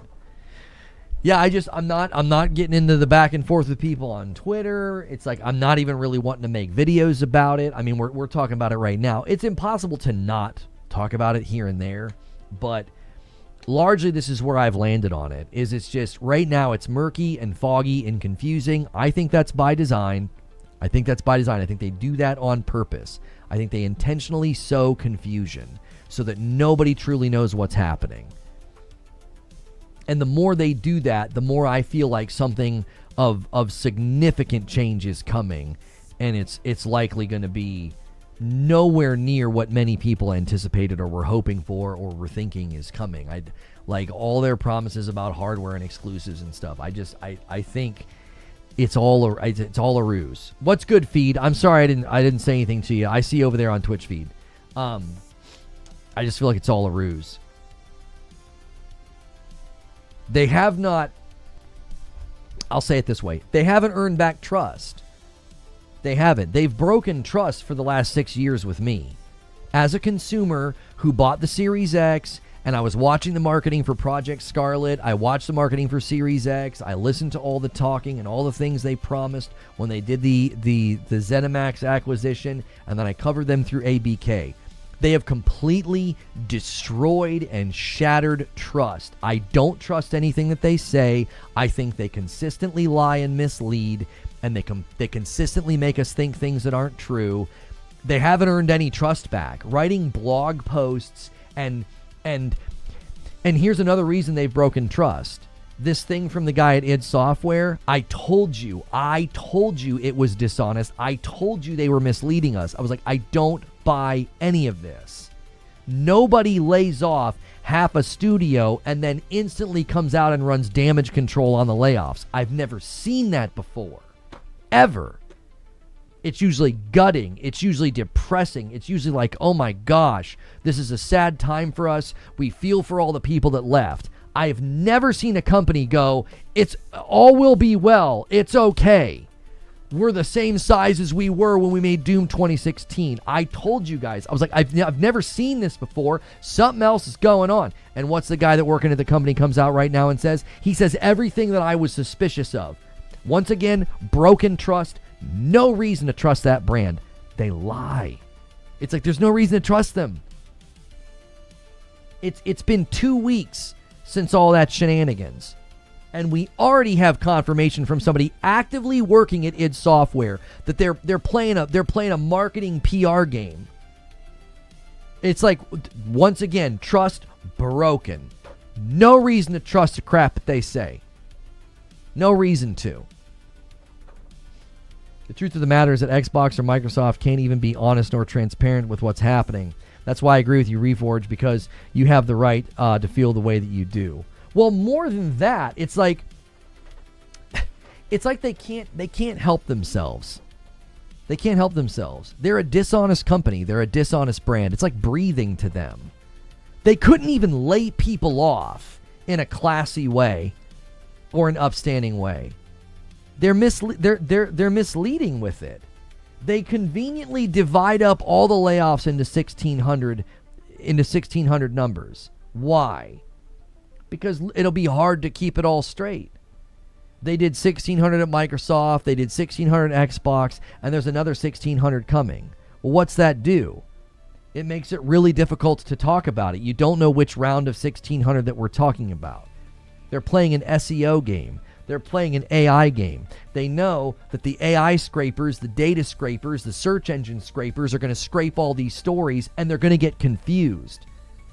It's going to get garbled into one number, 1,600. They did that on purpose.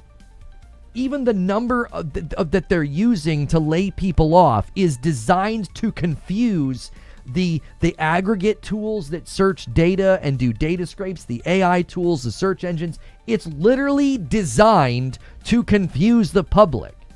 And then after they do that, they go on the defense force and they have, Bethesda announcing everything they're going to work on for the next 15 years, something Todd Howard does not like doing. And he's out here doing interviews with Jason Schreier and talking about everything they're going to be building. And you got id Software running defense force on Twitter and streams and saying, everything's fine, we're okay, we're at this size.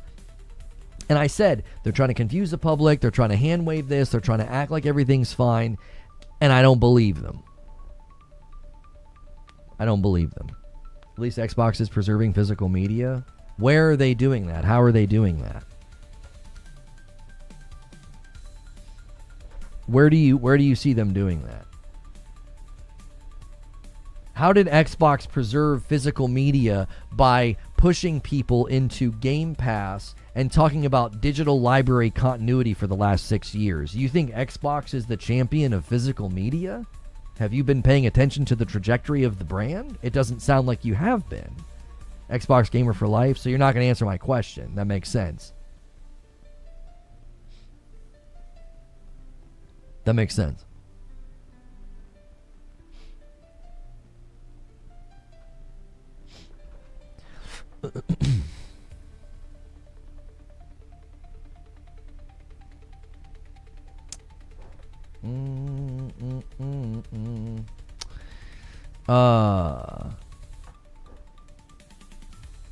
Didn't think about the numbers and how AI summaries would read that. That's diabolical. I'm sure it's a fact, you moron. So your response to my question is to call me a name? It's a simple question. How is Xbox preserving physical media? Answer the question. It's a very simple question. You said, you asserted something. At least Xbox is preserving physical media. Okay, tell us how. Tell us. They've spent the last 6 years convincing people to use Game Pass, a digital service. They spent the last 6 years launching games on PC, digital only, so no one on PC can buy physical versions of Xbox games. You're talking about the new Xbox console, you idiot. Once again, name calling, not able to enter the conversation without just name calling like what are we? Are we 6 years old here? It's a simple question. Y'all ponies are delusional. Says the person who can't stop name calling and can't answer a simple question. We're delusional, sure. You certainly are displaying high levels of intelligence, and we're displaying being delusional by asking a very simple question. We have no detail about the next console from Xbox. So how is Xbox preserving physical media? Answer the question. You haven't answered the question. The new console, we have no details on their new console. We have no idea what it's going to be. Hammer time? No. I'm not going to ban you. I'm enjoying you making a fool of yourself. It's very entertaining to my audience, and I've got 15 minutes to kill. So I could boil eggs or I could boil you. So answer the question. How are they preserving physical? You came in, You've asserted a claim that they're preserving physical. F Sony, you've called us all ponies, you've called us delusional, and you've called me an idiot. You've really demonstrated a high acumen for argumentation. Sony, you're ditching physical media. Yes, we understand that. We don't need that explained to us. I need you to answer the question. How is Xbox preserving physical media? Explain it to us. We're delusional and you're not, according to what you've stated. We're idiots, we're stupid, we're delusional. That's your claim, okay? And you're now saying we need a reality check. Answer the question. It's a very simple question. How is Xbox preserving physical media? The longer it takes for you to answer the question, the more obvious it is that you do not have an answer.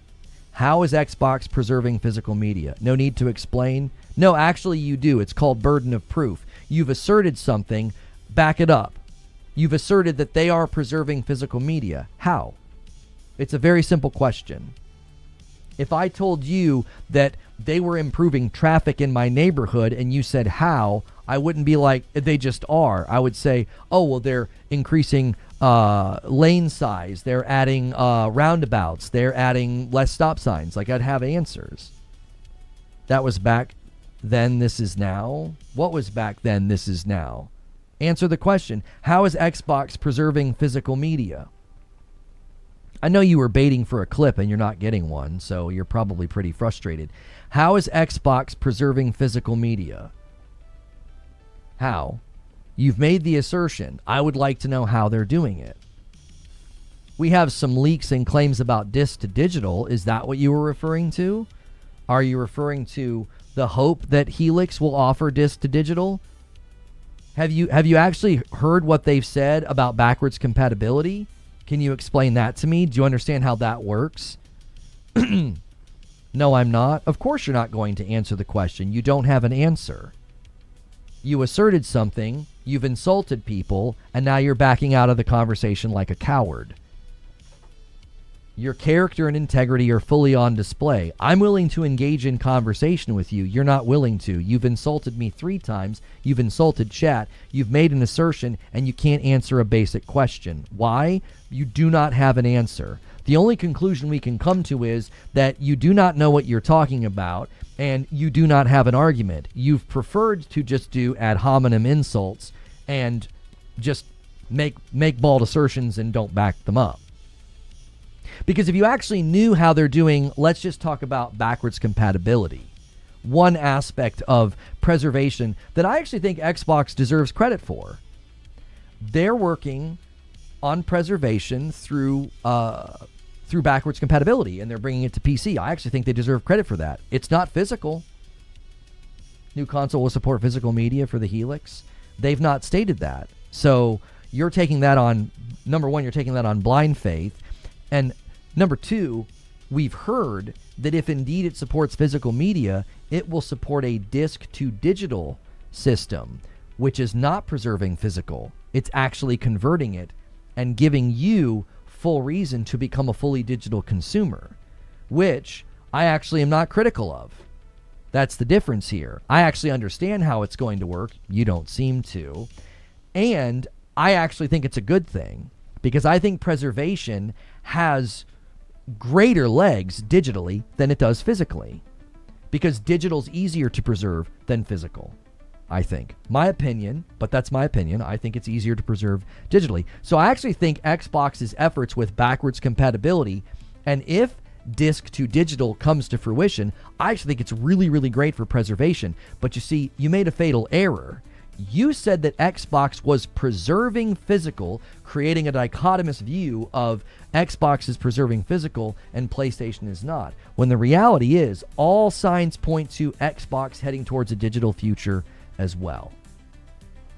And I actually think it's good. I actually think what Xbox is doing is good, which doesn't really jive with your claims that I'm like a delusional pony, as you so intellectually put it.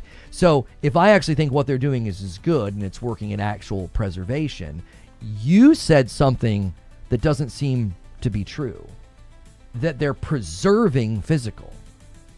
That would mean that they're going to continue to invest in physical discs, a physical ecosystem. PS5 Pro is going to be my last Sony console. I don't think anybody cares what you do with your money. You made a claim about Xbox preserving physical, failed to back it up with any evidence or claims, and have seemingly, you only seem to have the ability to insult people. So, STFU, I mean, now you're just kind of crashing out, like emotionally crashing out on chat. I thought it was a fair question. I really did. If you think Xbox is preserving physical, I'd love to know why you think that, and you're free to explain it. I think I've explained what they're doing far better than you, which is interesting because I seem to understand the company that you were defending. I seem to understand them better than you. You don't have to believe me. Well, thank God for that, because you don't give any evidence for your position. So it's great that we don't have to believe you. Like, why would anybody take a position seriously that can't be defended? You know what I mean? I don't understand. Why would we take a position seriously that you can't defend? That doesn't make any sense to me.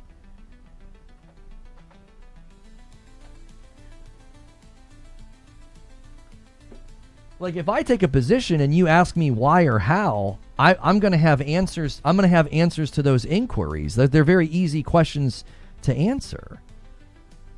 I don't think that that's that difficult.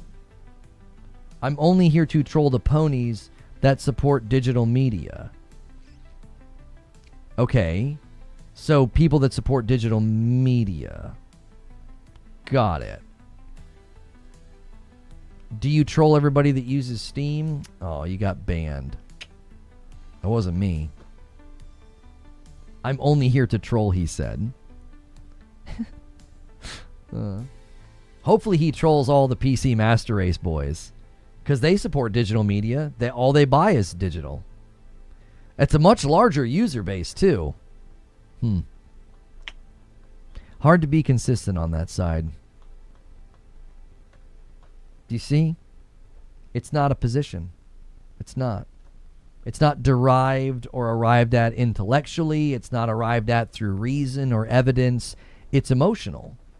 Little emotional boys running around screaming in YouTube chats. Like, that's all they are. It's like, you know, so hungry for a daddy attention. You know what I mean? It's like, Jiminy Christmas.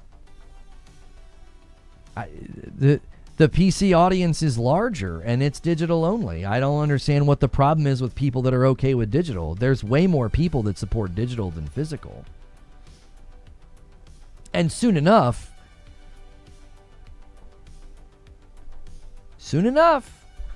I think they'll all be in the same category, you know? I think Xbox is going to bring digital preservation with respect to backwards compatibility, and I think that should be applauded. I think that's a good thing. I do. It's like, hey, that's great.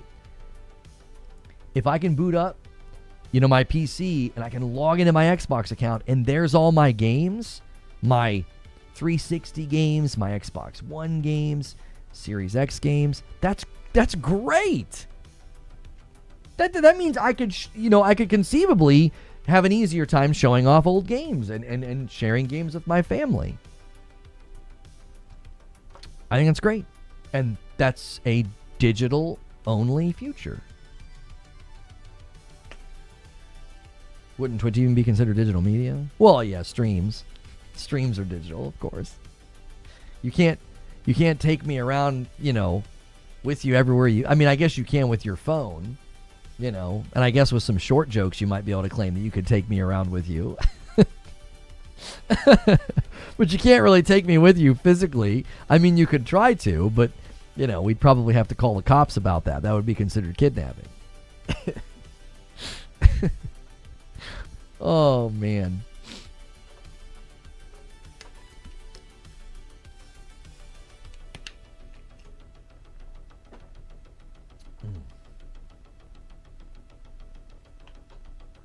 Console is a toy.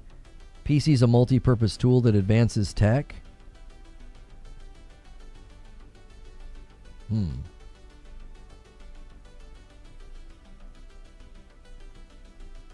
How dare you psychoanalyze that man like that? Daddy issues cut him deep. I'm still waiting on him to return with the milk. 10 years and 23 days ago, you helped me clear King's Fall. I'll never forget. Man, that was a long time ago.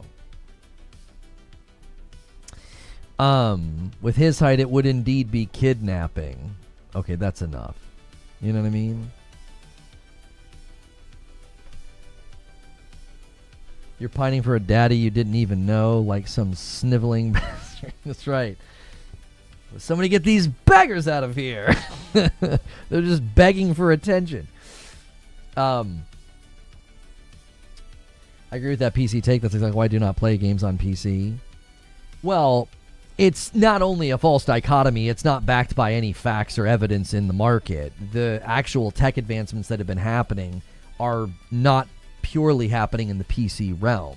Sony's relationship with AMD, as evidenced by Project Amethyst and the benefits to FSR, proves what he said false. So it's not a claim worth taking seriously. It's not even an opinion. It's a false claim.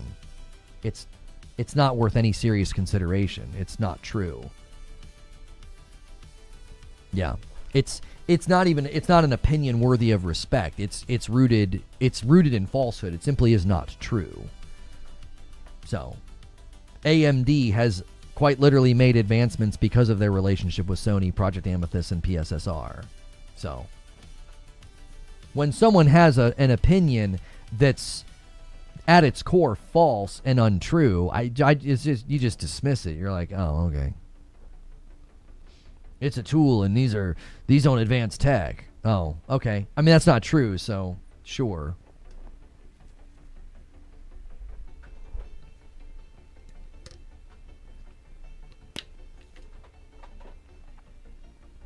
According to Moore's Law, next gen will surpass like 99% of the PC in the wild at a fraction of the price. He's not incorrect. Tom is correct. Because they're closing the gap, and the vast majority of the PC marketplace is not interested in paying the high dollar amount for a cutting edge PC. So those floors are going to shift. The bulk of those PC users are going to kind of stay in that center, and then the pricing is going to slope. And it's going to be, that's going to really, really change, I think, the way people think about it. Like, people are worried about like $1,000 PlayStation 6, right? But it's like, what you really should be worried about is the entire PC market getting landlocked in the middle because it's just going to be too expensive to upgrade. That'll have a detrimental effect as well. Lonnie, you attract some real weirdos to the stream, dog. You got to stop being so honest and thought-provoking. Yeah, well. I mean, you see what happens when you just calmly ask them questions. They fall apart. You know what I mean? It's like a wet piece of tissue paper. You just like, it just falls to pieces. There's nothing to it. What am I playing? I need to get it set up right now. Give me a second. Okay, I have redirect set up. You need to be worried about that $5,000 PC. Yeah, you're gonna landlock people. It's gonna be extremely expensive to upgrade. People are like obsessing over the PlayStation. I'm like, what do you think the metrics and the calculus is gonna be for the Helix? Future PCs, PC parts, upgrading, pre-builts, like I don't know, it's weird. People are so fixated on PlayStation. It's like, yeah, it's going to be tough for them. They're going to have to market the PlayStation 6 in a vastly different way than they have in the past. But what about the rest of the entire gaming world? It's funny how they always fall apart like that. Ask them the question. While they spaz out, they lose cool. Yeah, like that to me was entertaining. Watching him crash out and get emotional, and I was just like, homie, I'm just asking questions. I was really hoping he would have been... He was smart enough to not answer, right? He was smart enough to not answer. Sometimes they're dumb enough to answer. I was kind of hoping he'd be like, well, they're going to do disc to digital. And I'm like, oh, you fell for my trap card. Congratulations.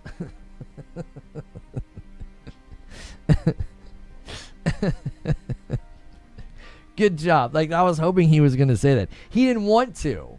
He knew. He's like, if I say disc to digital, I lose the argument. Because that's not a form of physical preservation. So he was smart enough not to answer. Which still plays into the hilarity of it. It's like, can't answer the question. Yeah,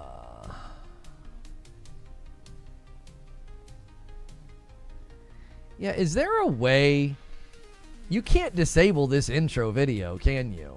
It's kind of funny. It's like, I had to watch it a couple of times last night.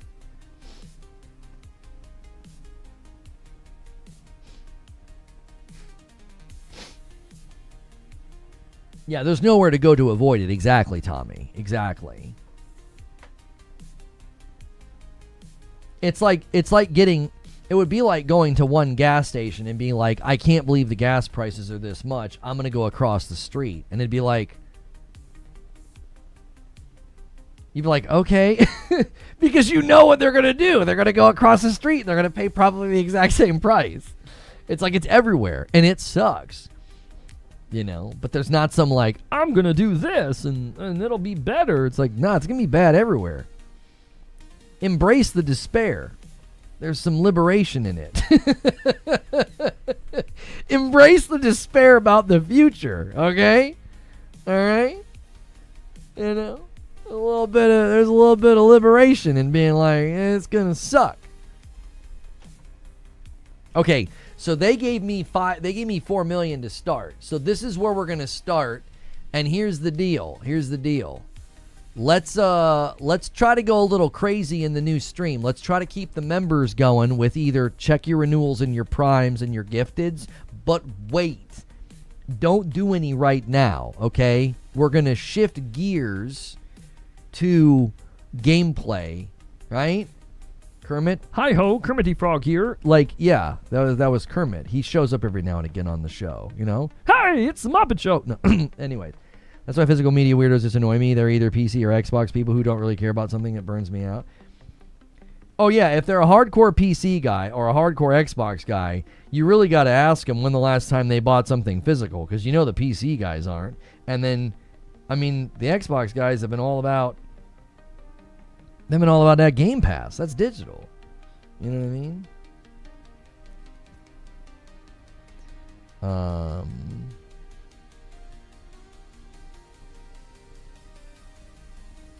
Okay.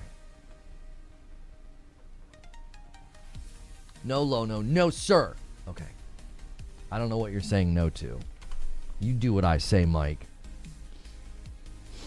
You do what I tell you. That's how this works. All right, hang on. I got to change some thumbnails. And we did a cold start yesterday with the gameplay, and I actually think it helps. I don't like doing it, but the clean handoff for redirect is great, but then the dadgum gameplay sits and doesn't process until like 2 in the morning, and it's really, really bad for the stream. So like the Gears of War E-Day VOD is doing so much better because it was able to process like within the hours of me streaming it. So I don't like doing that, but we don't really have a better option. When I do just a straight up redirect and I start one stream while the other stream is going, it's actually bad for that stream. It's bad for the VOD. So I did a little experiment yesterday. It didn't seem to hurt us all that bad. Most of you guys went over and watched, and I imagine a ton of people are going to want to see me play GTA Online for the first time ever. But we do need to do that. I'm not gonna do timestamps on today's stream. It's not really needed. The intro will suffice as just the opener. Okay. You've never played GTA Online? Yeah, me either. IGN just dropped a new Control Resonant gameplay video. Okay, nice. Guys, before we get out of here, make sure you go crazy on the like button. Try to get us to 400 likes. There's still a lot of you here.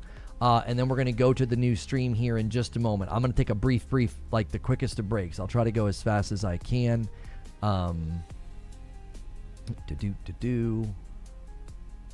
Okay. All right. Give me 1 second.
Okay.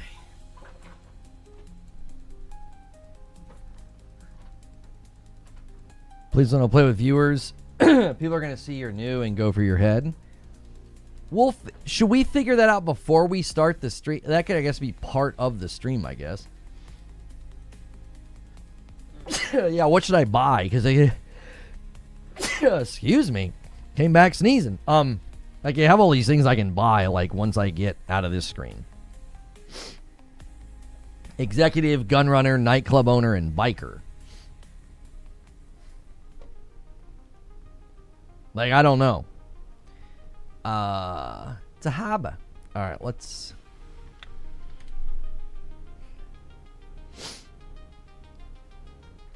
Okay.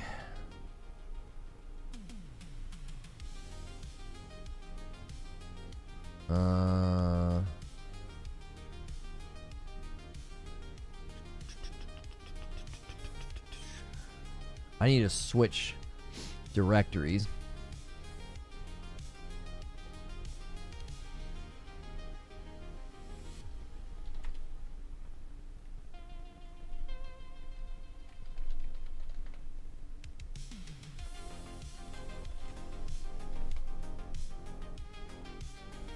Okay.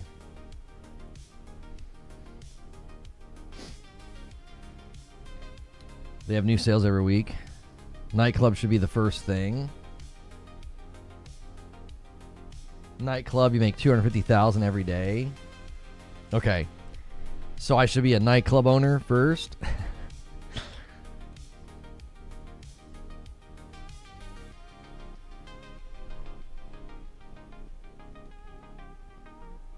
I mean, I think the best thing to do would be to just boot up and this man's about to walk around with 4 million thinking it's sweet in here. Please watch over him. Well, how do we set it up so that doesn't happen? You know what I'm saying? Can some of you lend a hand here in walking me through this so this is actually an enjoyable launch? No on the nightclub. You want to minimize grinding. You want to focus on what's on sale. I've been playing since 2013 and rank 700. The players can't steal your money. Well, but they can certainly grief me and make it an unenjoyable experience. Like, we want to be able to avoid that. So do an invite-only lobby. Okay, we can do that. And if somebody, let's say I invite one of you guys and you end up being a troll, can I remove you from my game fairly easily? Start a CEO invite-only lobby. Okay.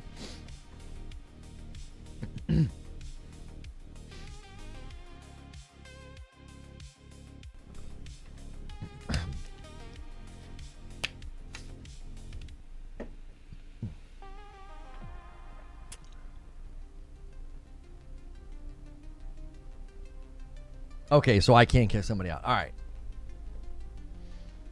Do I need to worry about music in this game? Like getting copyright claimed? Like, is that music that's playing right there a problem?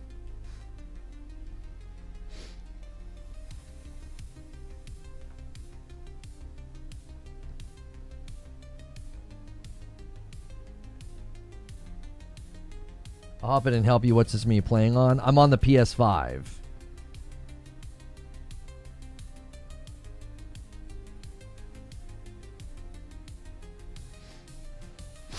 Okay.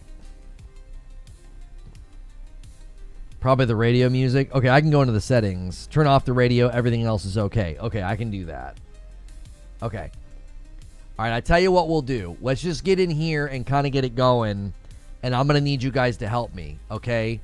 Number one, this could be a pretty fun segment to do with some regularity, all right? So what I'm going to do is I'm going to put a link in chat, and I want you guys to all go over to the new stream. Twitch, you guys don't have to do anything. I'm also going to redirect you guys. I'm not going to do the seamless redirect because it messes up the VOD later, all right? So I am going to send you guys over and be over there going crazy with likes and all of the rest. If you're going to work on the goal to make Madam play tomorrow, let's work on that in the new stream. Same with you guys, Twitch. We could kind of go, we could maybe get some attention in the directory if we go a little crazy enough, because Twitch can kind of do that sometimes. You understand this is a significant grind. Okay. Okay.